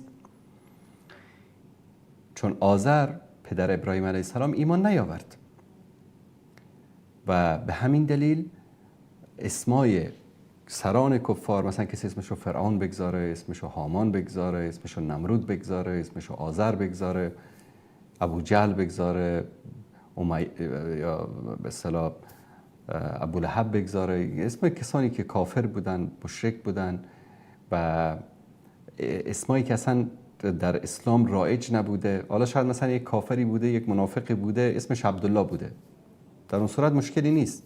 اما این اسمایی که مثل آذر و اینها، اسمای مشرکین و کفاری که مسلمان نشدن و یا بت پرست بودن، گذاشتن این اسمها جایز نیست. در این مناسبت باید این رو هم بیان بکنم که رسول الله صلی الله علیه و سلم به ما امر کردن که اسمای خوب بگذاریم. مثلا در اون زمان عبدالکعبه بود و عبدالشمس بود و عبدالعزا بود و پیامبر صلی الله علیه و سلم از این اسما منع کردن، فرمودن که به اسمای خوبی روی فرزندانتون بگذارید. و متاسفانه حالا در جامعه ما هم شروع شده بعضیا اسمای مثلا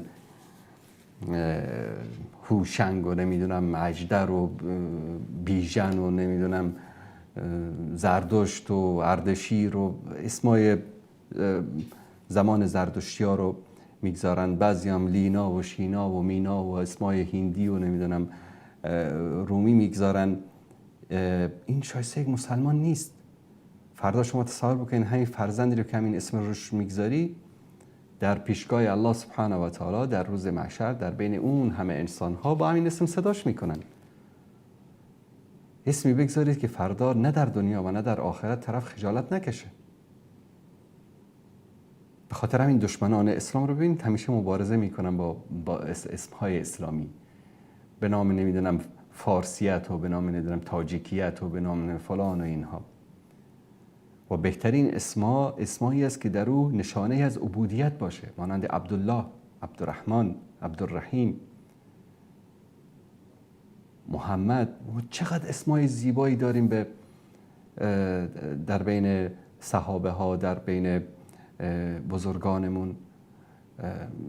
چرا باید مثلا اسمایی بگذاریم، اسمایی که مثلا قبل از اسلام بوده یا از فرهنگ های بیگانه برای ما آمده؟ پس اسمایی که حرام باشه، مکروه باشه در اسلام گذاشته نمیشه. اسمایی که در بزرگان کفار و مشرکین و دشمنان اسلام باشه گذاشته نمیشه.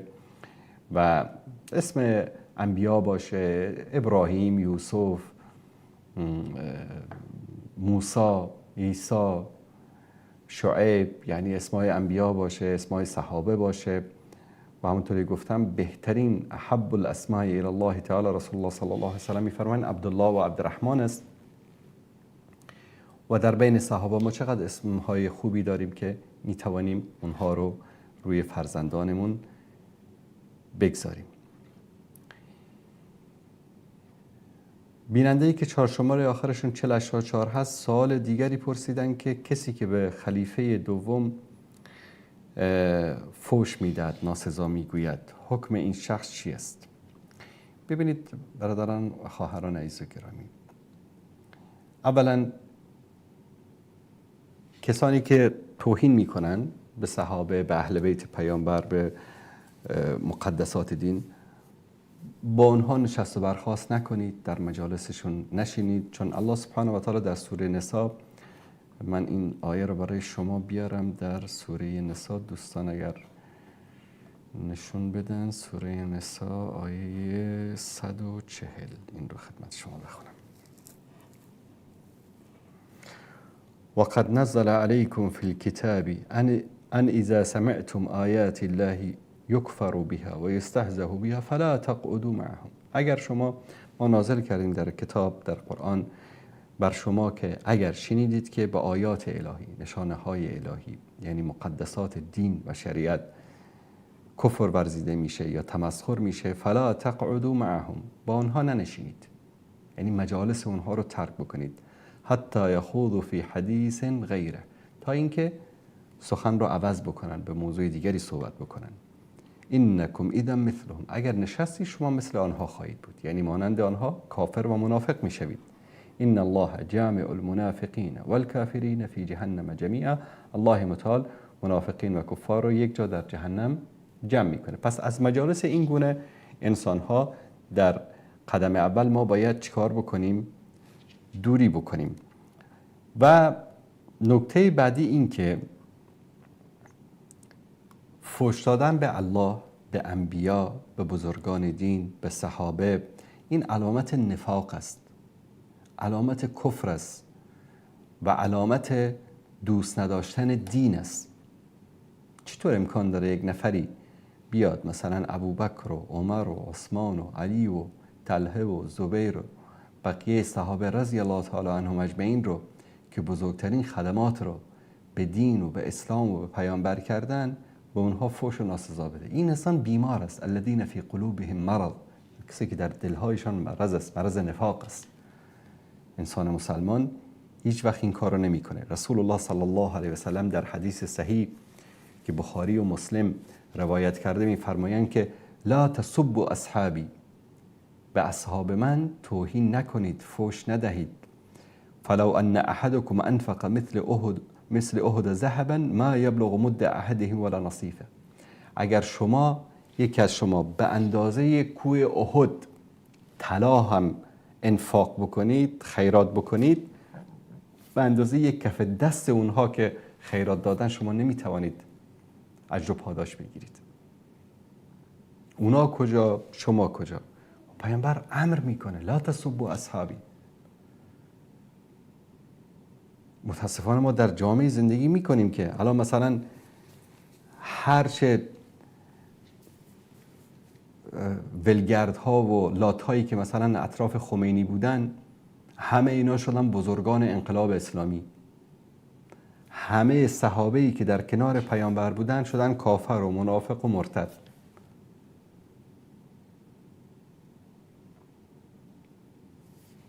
یعنی خیلی یک معیار خیلی ساده ای هست. شما ببینید که امروز یک رهبری که نتونه 4 نفر رو مخلص به اون مکتبش، به اون راه و هدفش آماده بکنه، به این میگن یک رهبر شکست خورده.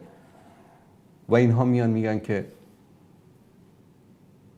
ارتد الناس بعد النبی صلی الله علیه و سلم الا 3، همه مردم مرتد شدن بعد از پیامبر غیر از 3 نفر.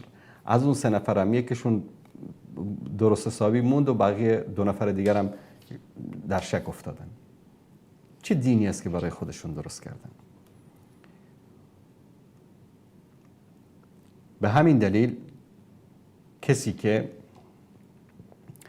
در نگاه اعتقاد اسلامی هیچ خلافی بین علمای جهان اسلام، علمای اسلام نیست که واجب است که به اصحاب رسول الله، به اهل بیت رسول الله صلی الله علیه و سلم احترام بگذاریم. توهین کردن، فحش دادن، ناسزا گفتن به اونها جایز نیست. و اگر این عمل، توهین و ناسزا، از جهل و نادانی نباشه و به خاطر دشمنی با اونها و دشمنی با دین و دشمنی با رسول الله باشه، این که کفر مطلق است. چون ایمان آنها از طرف الله سبحانه و تعالی در آیات قرآن تایید شده، تصدیق شده. کسی که ابوبکر و عمر و عثمان و طلحه و زبیر و یاران رسول الله صلی الله علیه و سلم رو کافر بگه، مرتد بگه، به اونها فحش و ناسزا بده، این انسان منکر آیات قرآن کریم میشه که من بعضی از اونها رو خدمت شما عزیزان اینجا میارم.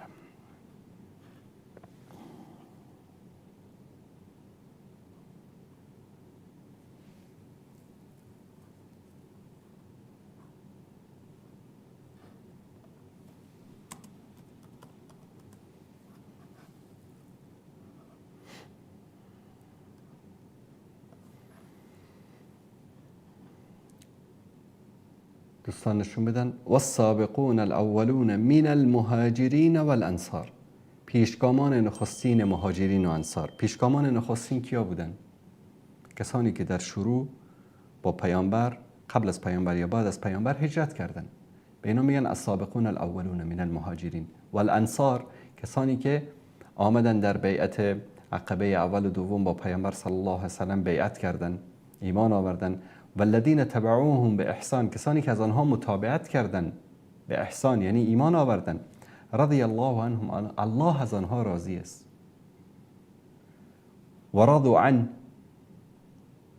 و اونها هم از الله راضیان. و عد لهم جنات تجری تحت الانهار، برای اونها بهشتی آماده کرده که از فرودست آن نهرها جاری است. خالدین فیها ابدا، جاویدان در آن بهشت میمانند. ذلک الفوز العظیم، این پیروزی بزرگ است. این در شروع الله سبحانه و تعالی از اونها اعلان رضایت میکنه. بعد از تقریبا 10 سال بعد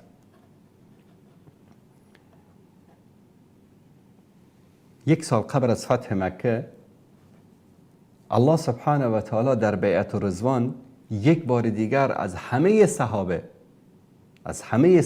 اعلان رضایت میکنه. دوستان نشون بدن در سوره فتح آیه 18 لقد رضی الله عن المؤمنین اذ یبایعونک تحت الشجره، الله راضی شد از مؤمنینی که در زیر درخت در روز حدیبیه با تو بیعت کردن. ابوبکر هست، عمر هست، همه صحابه هستن، یک نفر نیست. شیا خوشحال میشن. کی نیست؟ عثمان نیست. در بیعت رضوان همه صحابه آمدن با پیامبر بیعت کردن.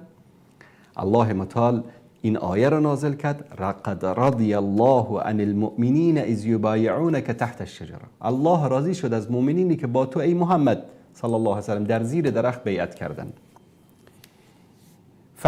بعد چی میگن؟ میگن خب اونجا بیعت کردن اما در دلشون نفاق بود، بعدا رفتن کافر و مرتد شدن. الله متعال در همون موقع جواب این انسانهای خبیث رو داده. میگه فعلم ما فی قلوبهم، الله دانست که در قلبشون چی است، یعنی دانست که در قلبشون ایمان است، ایمان صادق است. فانزل السکینه علیهم، آرامش را بر آنها نازل کرد. و اثابهم فتحا قریبا، و پیروزی نزدیک نصیبشان کرد که فتح مکه است. شیا چقدر خوشحال میشن. ابوبکر هست، عمر هست، همه صحابه هستن، عثمان نیست، چون حضرت عثمان کینه شدیدی دارن این خبیثا با سیدنا عثمان رضی الله تعالی عنه.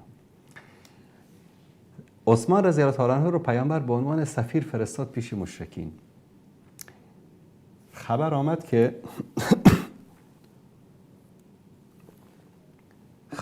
که عثمان رضی الله تعالی عنه به دست مشرکین شهید شده. پیامبر صلی الله علیه و سلم با صحابه بیعت مرگ کردند که تا پای و جان برای خونخواهی عثمان بجنگن، و این بیعت به خاطر عثمان رضی الله تعالی عنه در اونجا صورت میگیره. بیعتی که در زیر درخت و این آیه قرآن کریم بهش اشاره میکنه به خاطر خونخواهی عثمان رضی الله تعالی عنه است. و در زیر درخت صحابه با پیامبر بیعت میکنن و الله سبحانه و تعالی این آیه رو نازل میکنه لقد رضی الله عن المؤمنین اذ یبایعونک تحت الشجره، الله راضی شد. 10 سال قبلشون آیه دیگه نازل میشه که السابقون الاولون من المهاجرین والانصار، و 10 سال بعدش این آیه نازل میشه که الله از آنها راضی شد. و در جای قرآن آیات متعددی ما داریم که الله سبحانه و تعالی از اصحاب رسول الله صلی الله علیه و آله و سلم اعلان رضایت میکنه. خب بعضیا هستن متاسفانه این مشکل وجود داره که اینها، من یک آیه رو خدمت شما عزیزان بیارم و روایت رو از امام موسی کاظم. میگن یک روز کسی آمد گفت که شروع کرد به فحش دادن به ابوبکر و عمر در پیش امام کاظم رحمت الله علیه.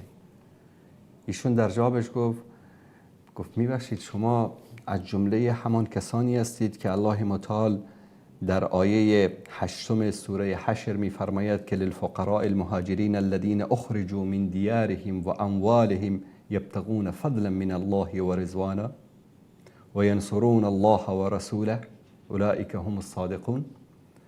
آیا تو از جمله مهاجرینی هستی که از دیارشان از مکه خارج شدن، هجرت کردن و اموالشان را ترک کردن به خاطر رضای الله سبحانه و تعالی و به خاطر بهشت و رسیدن به بهشت الهی و ینصرون الله و رسول، الله و رسول رو یاری دادند، اولئک هم الصادقون، اونها صادقین هستند. کی بودن اینایی که هجرت کردن؟ گفت نه ای حضرت امام، من از اون جمله نیستم، یعنی از جمله مهاجرین نیستم. گفت خب حتما از جمله کسانی هستی که در آیه بعد سوره حشر الله متعال میگوید که والذین تبوأوا الدار والایمان، کسانی که خانه های خودشان را آماده کردن، مدینه را آماده کردن برای مهاجرین، من قبلهم، قبل از این که اونها بیاین، یحبون من هاجر الیهم، دوست داشتن کسانی رو که هجرت میکردن به سوی آنها، ولا یجدون فی صدورهم حاجة مما اوتوا و یؤثرون علی انفسهم ولو کان بهم خصاصه. اینها انقدر مهاجرین رو دوست داشتن که به اونها کمک میکردن، خانه های خودشون رو، زندگی خودشون رو با آنها تقسیم کردن و هیچ دلتنگی هم براشون ایجاد نشد وقتی که نصف دارایی خودشون رو به مهاجرین دادن، یعنی انصار. فاولئک هم المفلحون، اینها هستن رستگاران. اونجا گفت صادقون، اینجا میگه رستگاران. گفت حتما از جمله انصار هستی؟ گفت نه ای امام، نه مهاجرم نه انصار. گفت پس من هم شهادت میدم که تو از جمله کسانی نیستی که الله متعال در آیه 10 سوره حشر از اونها یاد میکنه. چی میگه؟ والذین جاءوا من بعدهم، کسانی که بعد از مهاجرین و انصار میان تا روز قیامت، یقولون ربنا، چی میگن؟ فوش میدن به صحابه؟ نه، میگن ربنا اغفر لنا ولاخواننا الذين سبقونا بالایمان، بارالله ما را بیامرز و برادران ما را که در ایمان از ما سبقت گرفتن آنها را بیامرز، ولا تجعل فی قلوبنا غلا للذین آمنوا، در قلبهای ما نسبت به مؤمنین کینه و عداوتی را قرار نده. ربنا انک رؤوف رحیم، پروردگارا تو رؤوف و مهربانی. امام کاظم میگه پس تو از جمله این گروه سوم نیستی. مادامی که به مهاجرین و انصار فوش میدی، از مهاجرین نیستی، از انصار نیستی، پس از این گروه سوم نیستی. گروه سوم کی است؟ کسانی که بعد از اونها آمدن تا روز قیامت. وظیفه ما این نیست که بریم جستجو بکنیم تو این تاریخ ببینیم که والا بینشون چی بوده چی نشده، یک چیزی رو بیاریم، روایتی رو بیاریم، یک روایت ضعیفی دروغی رو یک جای بعد 4 تا فوش ردیف کنیم به صحابه. آیا وظیفه من و شما این است؟ نه، وظیفه رو قرآن مشخص میکرد. والذین جاءوا من بعدهم یقولون، کسانی که بعد از اونها آمدن میگن ربنا اغفر لنا ولاخواننا الذین سبقونا، بارالله ما را هم بیامرز و برادران ما را که در ایمان از ما سبقت گرفتن آنها را هم بیامرز. پس توهین کردن به اصحاب رسول الله، فحش دادن اصحاب رسول الله علامت کفر است، علامت نفاق است.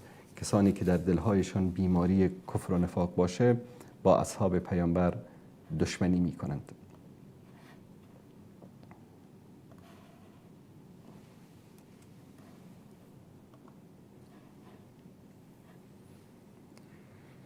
بیننده عزیزی پرسیدن که استاد اگر می شود کتاب نهج البلاغه را در برنامه نشان دهید، ترجمه محمد دشتی را برای ما در واتساپ بفرستید. برادر عزیز، نهج البلاغه کتابی است منسوب به سیدنا علی رضی الله تعالی عنه. این کتاب در نزد اهل سنت هیچ گونه اعتباری ندارد. ما کتاب‌های خیلی بهتر از نهج البلاغه داریم، بخاری داریم، مسلم داریم. احادیث رسول الله صلی الله علیه و سلم مستقیم از زبان رسول الله صلی الله علیه و سلم صحابه شنیدن، اونها رو بخونید. نهج البلاغه کتابی نیست که حقیقتا من توصیه بکنم که اهل سنت بیان بخونن. اما چرا ما گاهی اوقات به نهج البلاغه استشهاد میکنیم؟ به خاطر اینکه نهج البلاغه یکی از کتاب‌های معتبر شیعه است. اخت القرآن میگن، خواهر قرآن. گرچه بعد از این که بعضی از حقایق رو از نهج البلاغه آوردیم برای اینا نشون دادیم، اومدن حالا نهج البلاغه هم دارن انکار میکنن.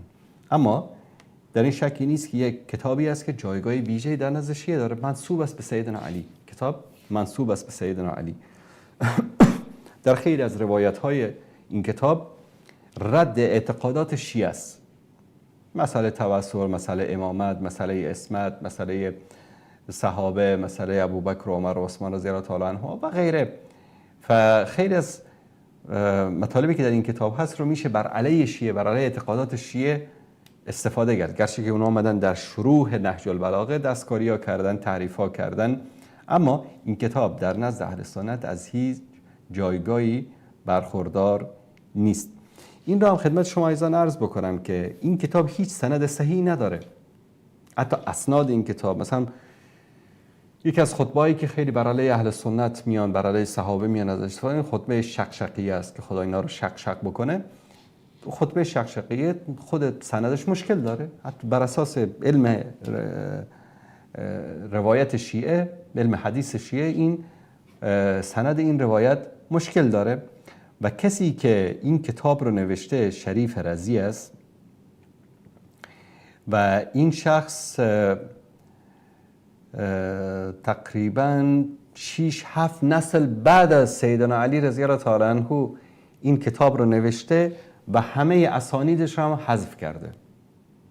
یعنی مثلا ما الان یک حدیث داریم میگیم که احمد از محمود، از علی، از جعفر، از عبدالله ابن مسعود، از عمر ابن خطاب، از رسول الله صلی الله علیه و سلم، همه این سندها رو حذف کرده، چون سنداشون هم اعتباری نداشته، همه اونا رو حذف کرده، اومده بدون سند این کتاب رو نوشته و یعنی هیچ گونه جایگاه علمی در بین مصادر اهل سنت این کتاب نداره و بالعکس ما احادیث و روایات زیادی از سیدنا علی رضی الله تعالی عنه، از حسن، از حسین، از امام محمد باقر، از علی ابن الحسین زین العابدین رضی الله تعالی عنهم اجمعین ما در کتاب هامون داریم و نیازی هم به این کتابی نداریم که هیچ سند صحیح نداره. بعضیا میگن که حتی شریف رضی هم این کتاب رو که منسوب به او است جمع نکرده، بلکه برادر شریف رضی جمع کرده. خلاص یک سند در و داغونی داره، منتها چون که یکی از منابع معتبر شیعه محسوب میشه، خیلی هم مورد قبولشون هست،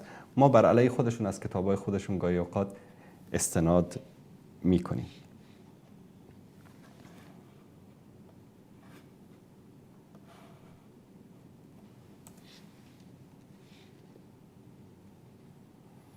بیننده عزیز سلام علیکم، بفرمایید. سلام علیکم و رحمت الله استاد عزیز. علیکم السلام و رحمت الله و برکاته. استاد عزیز یک چیز پرسم، نام دختر رو یثرب گذاشتن ممکن است یا نه؟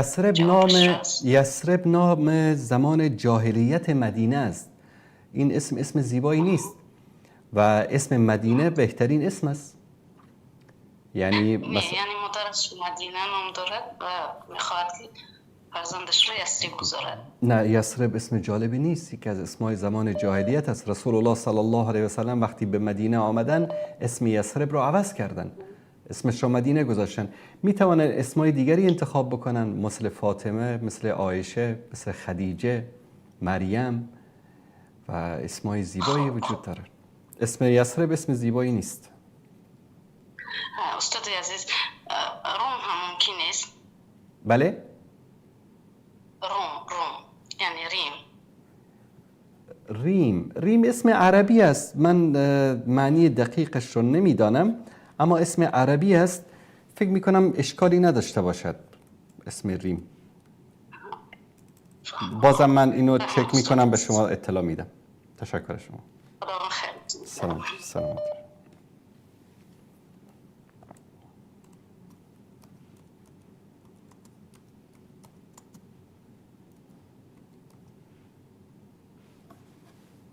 معنی اسم ریم، بله، ریم یکی از اسمهای غزال هست یا آهو. اسمی است که میگذارن، یعنی انشالله اشکالی ندارد.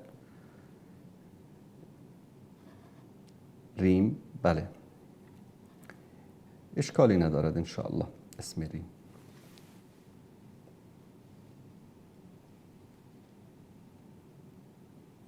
بیننده عزیز سلام علیکم، بفرمایید. سلام استاد، خسته سلامت باشید، زنده باشید. خوبی استاد؟ تشکر از شما. ممنون استاد بابت برنامه خودت. تشکر میکنیم از شما. واقعا خدا خیرتون بده. سلامت دمتون باشید. بیار واقعا. سلامت باشید. فقط تشکر. استاد یه درخواستی داشتم. بفرمایید. کاش که یه برنامه در مورد سیمای تاجیکستان میذاشتی، چون واقعا من که دارم میشنوم از ایران که داره دولت تاجیکستان داره همچی ظلمایی میکنه، اونم تازگی هم مساجد رو ممنوع کرد. کاش که یه برنامه برای تاجیکستان هم بسازیم، داشته باشیم که این ما هم بفهمیم که واقعا چه بلایی داره سر مسلمان های ما داره میاد. باشه، در این مورد صحبت میکنم انشالله. دست شما در کنه. مرسی. الله به شما خیر بده. زنده باشید، سلامت باشید. تشکر از شما. ما در مورد این مسائل زیاد صحبت کردیم، اما که مساجد رو ممنوع کردن قضیه از این قرار نیست. در یکی از صحبتاش رئیس جمهور تاجیکستان گفت که بس است، بعد از این دیگه مسجد نسازید.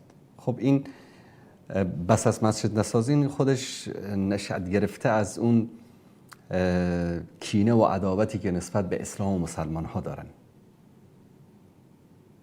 و اینها آمدن وقتی در این کشورهای آسیای میانه حاکم شدن بعد از استقلال، اینها منافقینی هستن که تظاهر به مسلمان و اسلام میکنن، اما در داخلشان کینه و عداوت نسبت به اسلام و مسلمان ها دارن. به این مناسبت یکی از عزیزان از تاجیکستان پیامی فرستاده، نوشته آیا ما وطن خود را دفاع کنیم و پشتیبانی بکنیم و این حادثه‌ای که در روسیه یک بچه تاجیک را شهید کردن، آیا ما میتوانیم بگیم که تمام روس‌ها ملتگرا و خراب هستند؟ و آیا از این حکومت تاجیکستان خود دفاع کنیم؟ آیا گناهکار میشیم؟ آیا رئیس جمهورمان را طرفداری کنیم؟ گناهکار میشیم؟ آیا رئیس جمهور ما به تاجیکستان کمی هم پیشرفت نیاورده است؟ این سوالاتی است که 5-6 سوال رو یک جا برادر یا خواهرمون از تاجیکستان فرستادن. دفاع از وطن گناه نیست. یعنی کسی از وطن خودش در مقابل متجاوز دفاع بکنه گناه نیست. انسان از خانه خودش، از همسر خودش، فرزندان خودش، شهر خودش، ده خودش، کشور خودش در مقابل متجاوزین، چه متجاوزین سیاسی باشن، چه متجاوزین فرهنگی باشن، چه متجاوزین نظامی باشن، هر نوع تجاوزی که باشه، الله متعال اجازه داده کسی که اذن للذین یقاتلون بانهم ظلموا، الله اجازه داده به کسانی که مورد ظلم قرار میگیرن که بجنگن، دفاع کنن. دفاع از وطن کی گفته که گناه است؟ گناه نیست. وطن پرستی گناه است، تعصب بر وطن گناه است. به طور مثال یک معیار، یک قاعده کلی به ایرانی، افغانی، تاجیکی، پاکستانی، به همه بگم، اگر خودتو بسنج، اگر یک فاسق فاجر تاجیک را از یک مؤمن و مسلمان افغانی بیشتر دوست داشتی، بفهم که مشکل داری در ایمانت، در توحید مشکل داری، در ولا و برا مشکل داری. اگر یک ایرانی فاسق و فاجر را از یک افغانی مؤمن و مسلمان بیشتر دوست داشتی به خاطر اینکه ایرانی است، بفهم که اینجا ایمانت مشکل داره، ایمانت کامل نیست. تو اصلا ایمان رو نفهمیدی، اصلا لا اله الا الله رو نفهمیدی که یعنی چی. خیلی جدی دارم میگم. کسی که یک هموطن منافق و فاسق و فاجرش را از یک ملیت دیگری که مؤمن و مسلمان هست بیشتر دوست داشته باشه به خاطر اینکه افغان است، به خاطر اینکه تاجیک است، به خاطر اینکه ایرانی است، این انسان معنی اشهد ان لا اله الا الله را نفهمیده است. یکی از شروط لا اله الا الله ولا و برا هست. ولا و برا یعنی چی؟ دوست داشتن به خاطر الله، دشمنی به خاطر الله. نه دوست داشتن به خاطر ملیت، دشمنی به خاطر ملیت. امروز مثلا یک مشکلی بین تاجیکستان و ازبکستان ایجاد میشد، بین افغانستان و پاکستان ایجاد میشد، همه فیسبوک و توییتر و سوشال میدیا رو ببینی که ریشا رو ببین، القاب رو ببین، همه رو ببین، حقد و کینه های قومی رو تبارز میدن. اینا معنی دین رو نفهمیدن، معنی اسلام رو نفهمیدن.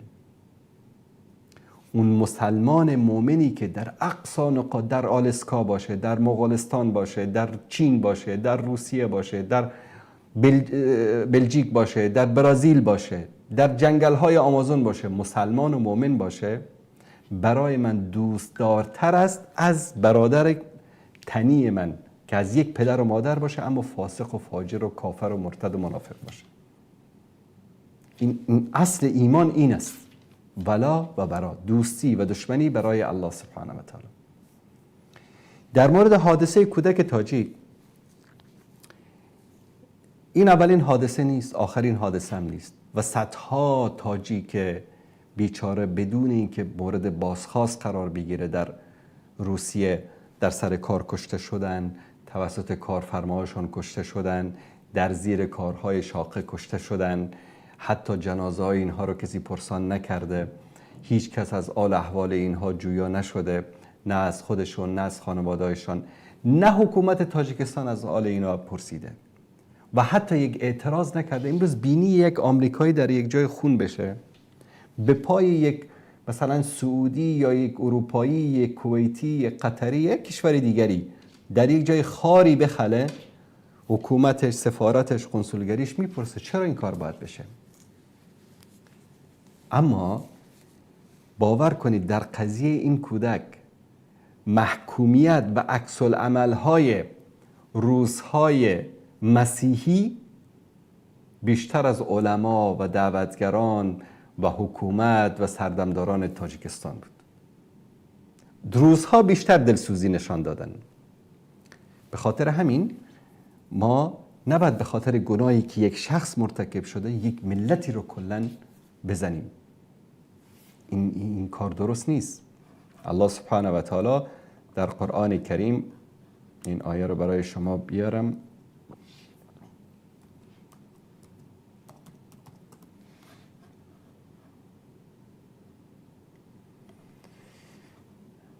الله متعال در سوره مائده آیه 8 میفرماید یا ایها الذین آمنوا ای مؤمنین کونوا قوامین لله، شما قیام کننده برای الله باشید، بالقسط، به عدالت گواهی دهید، ولا یجرمنکم شنآن قوم علی الا تعدلوا، شما دشمنیتان با یک قومی شما رو به این وادار نکنه که عدالت نکنید. اعدلوا، عدالت بکنید، هو اقرب للتقوی، که عدالت کردن به تقوا نزدیک است. واتقوا الله، از الله بترسید، تقوای الهی پیشه کنید. این الله خبیر بما تعملون، الله آگاه است به آنچه که انجام میدید.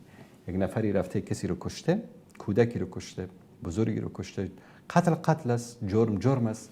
اینکه شما یک ملتی رو کلا به خاطر اینکه اونا مثلا در بین روس‌ها مسلمان هم زیاد هستن، در بین خود مسیحیای روسیه انسان‌های خوب هم وجود داره و انسان‌های بد هم وجود داره، انسان‌های ملیت‌گرا هم وجود داره، انسان‌های منصف و عادل هم وجود داره. پس نباید که ما همه رو به یک چشم ببینیم. سوالشون این بود که آیا از حکومت تاجیکستان دفاع بکنیم؟ از خود حکومت تاجیکستان. ببین، به این که چون حکومت تاجیکستان است ازش دفاع بکنی، چون تاجیک است ازش دفاع بکنی، نه. اگر که مظلوم واقع بشه، به خاطر رضای الهی، به خاطر دفاع از حق، انسان از یک حکومتی دفاع میکنه، اون درست است. اما وقتی در کنار ظالم قرار بگیری، مخالف آیه قرآن کریم است که الله متعال میفرماید ولا ترکنوا الی الذین ظلموا، با ظالمان همدست نشوید، در کنار ظالمان نایستید، از آنها طرفداری نکنید، برای آنها تبلیغ نکنید. فتمسکم النار، آتش به شما میرسد، آتش جهنم به شما میرسد. و ما لکم من دون الله من اولیاء، غیر از الله هیچ فریادرسی نخواهید داشت. ثم لا تنصرون، باز شما پیروز نمیشوید. پس در کنار ظالم به خاطر اینکه حکومت من است، قوم من است، ملت من است، کشور من است، این جایز نیست. به طور مثال اگر یک روزی حکومت تاجیکستان، حکومت افغانستان، حکومت ایران بالای یک کشور دیگری حمله میکنه، ظلم، تجاوز، توی افغان، توی پاکستانی، توی ایرانی، توی تاجیک، آیا در کنار حکومت ظالمت باید قرار بگیری یا در کنار اون مسلمان مظلومی که بر او تجاوز شده؟ 100% در کنار مظلوم باید قرار بگیری. مظلومی که بر او تجاوز شده. ما در قضیه افغانستان و پاکستان دیدیم خیلی از علمای پاکستان، خیلی از دعوتگران، از منصفین پاکستان در کنار مردم افغانستان قرار گرفتن، گفتن نه، مردم افغانستان بر حق است، حکومت ما متجاوز و ظالم است و این وظیفه یک مسلمان است که این گونه باشد. آیا پیشرفت هایی که در یک کشوری ساخته میشه، مثلا خیابان ها ساخته میشه، پارک ها ساخته میشه، نشان دهنده خوبی یک حکومت است؟ نه.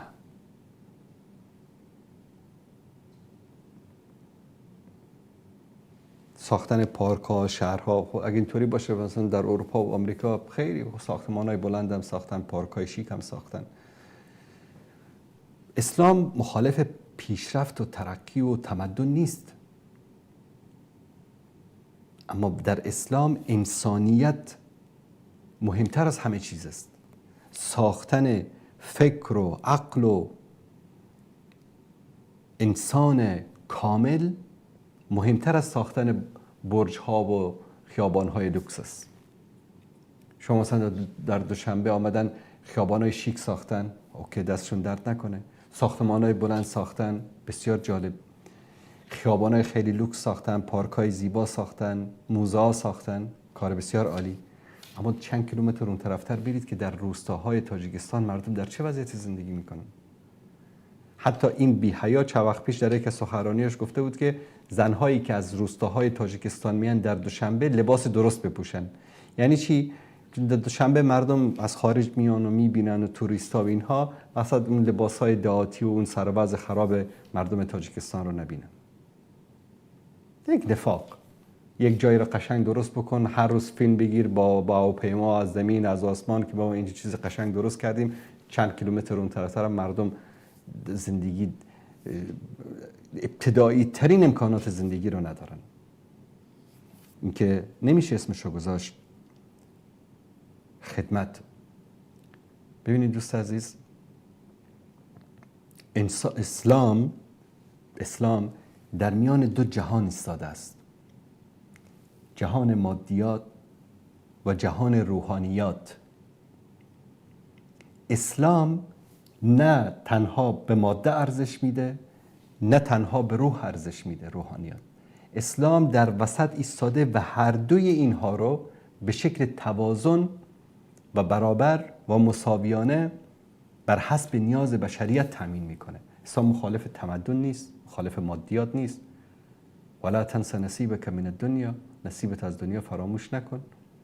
به خاطر همین زیبایی ها و چیزهای حلال دنیا رو، نعمت های الهی رو الله متعال حلال کرده برای بشر.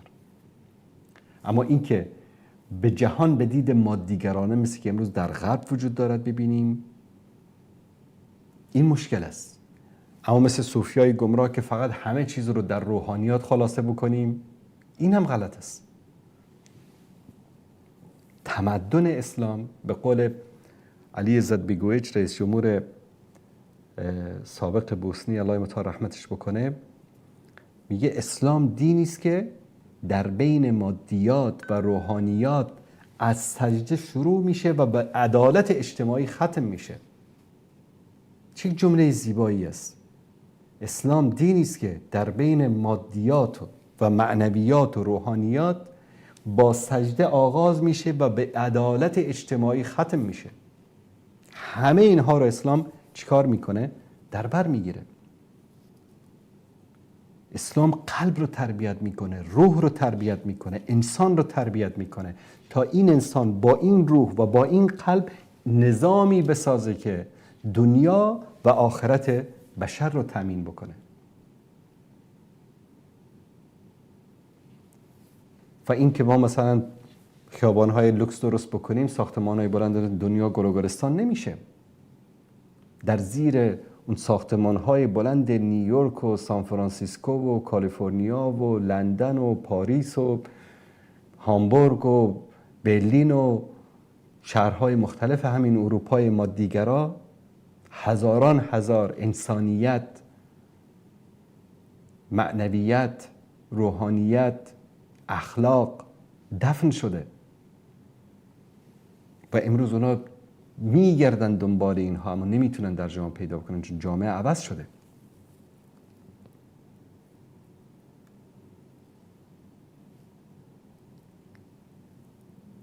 و الله سبحانه و تعالی این آسمان ها و زمین را آفریده، همه این مادیات را که در آفریده به خاطر این آفریده که ما در چارچوب اخلاق از اون استفاده بکنیم. نه اینکه امروز در کشور مثل آمریکا که میلیون ها انسان در خیابان ها زندگی میکنن، شبهای سرد زمستان رو در آلونک ها در بین خیمه های پلاستیکی در خیابان ها زندگی میکنن که ترامپ اومد گفت اینا رو از خیابان ها بردارید ببرید دورتر که مردم نبینن. و در 2 قدم تر اونورتر میلیاردرهایی هستن که نمیدونن که چقدر پول دارن و همین دولت به جایی که به آنهایی که بی خانمان هستن به اونها خانه تهیه بکنه، میره میلیاردها دلار در عراق خرج میکنه، در افغانستان خرج میکنه، در سومال خرج میکنه، در کشورهای دیگه تجاوز میکنه، بمب میسازه، موشک میسازه، فلسطین رو به خاک و خون میکشه، به اسرائیل کمک میکنه. چرا؟ اون انسانهایی که در اونجا هستن برای حکومت آمریکا ارزش نداره. اون مبادی مادیگری نظام امپریالیستی آمریکا براشون ارزش داره. انسان، چیزی به نام انسان، انسانیت، فریب این شعارهای حقوق بشر، دیدیم حقوق بشر رو نمیدونم فلان ایناشون در 2 سال جنگ غزه. همه اینا دروغایی است که مردم رو سالها باش فریب دادن. خب دوستان عزیز، به پایان برنامه امشب رسیدیم. الله سبحانه و تعالی به ما توفیق بده که انشاءالله بتونیم به شکل مستمر انشاءالله در خدمت شما عزیزان باشید. برای منم دعا بکنید. الله سبحانه و تعالی همه شما عزیزان رو حفظ بکنه. شبتون خوش و السلام علیکم و رحمت الله و برکاته.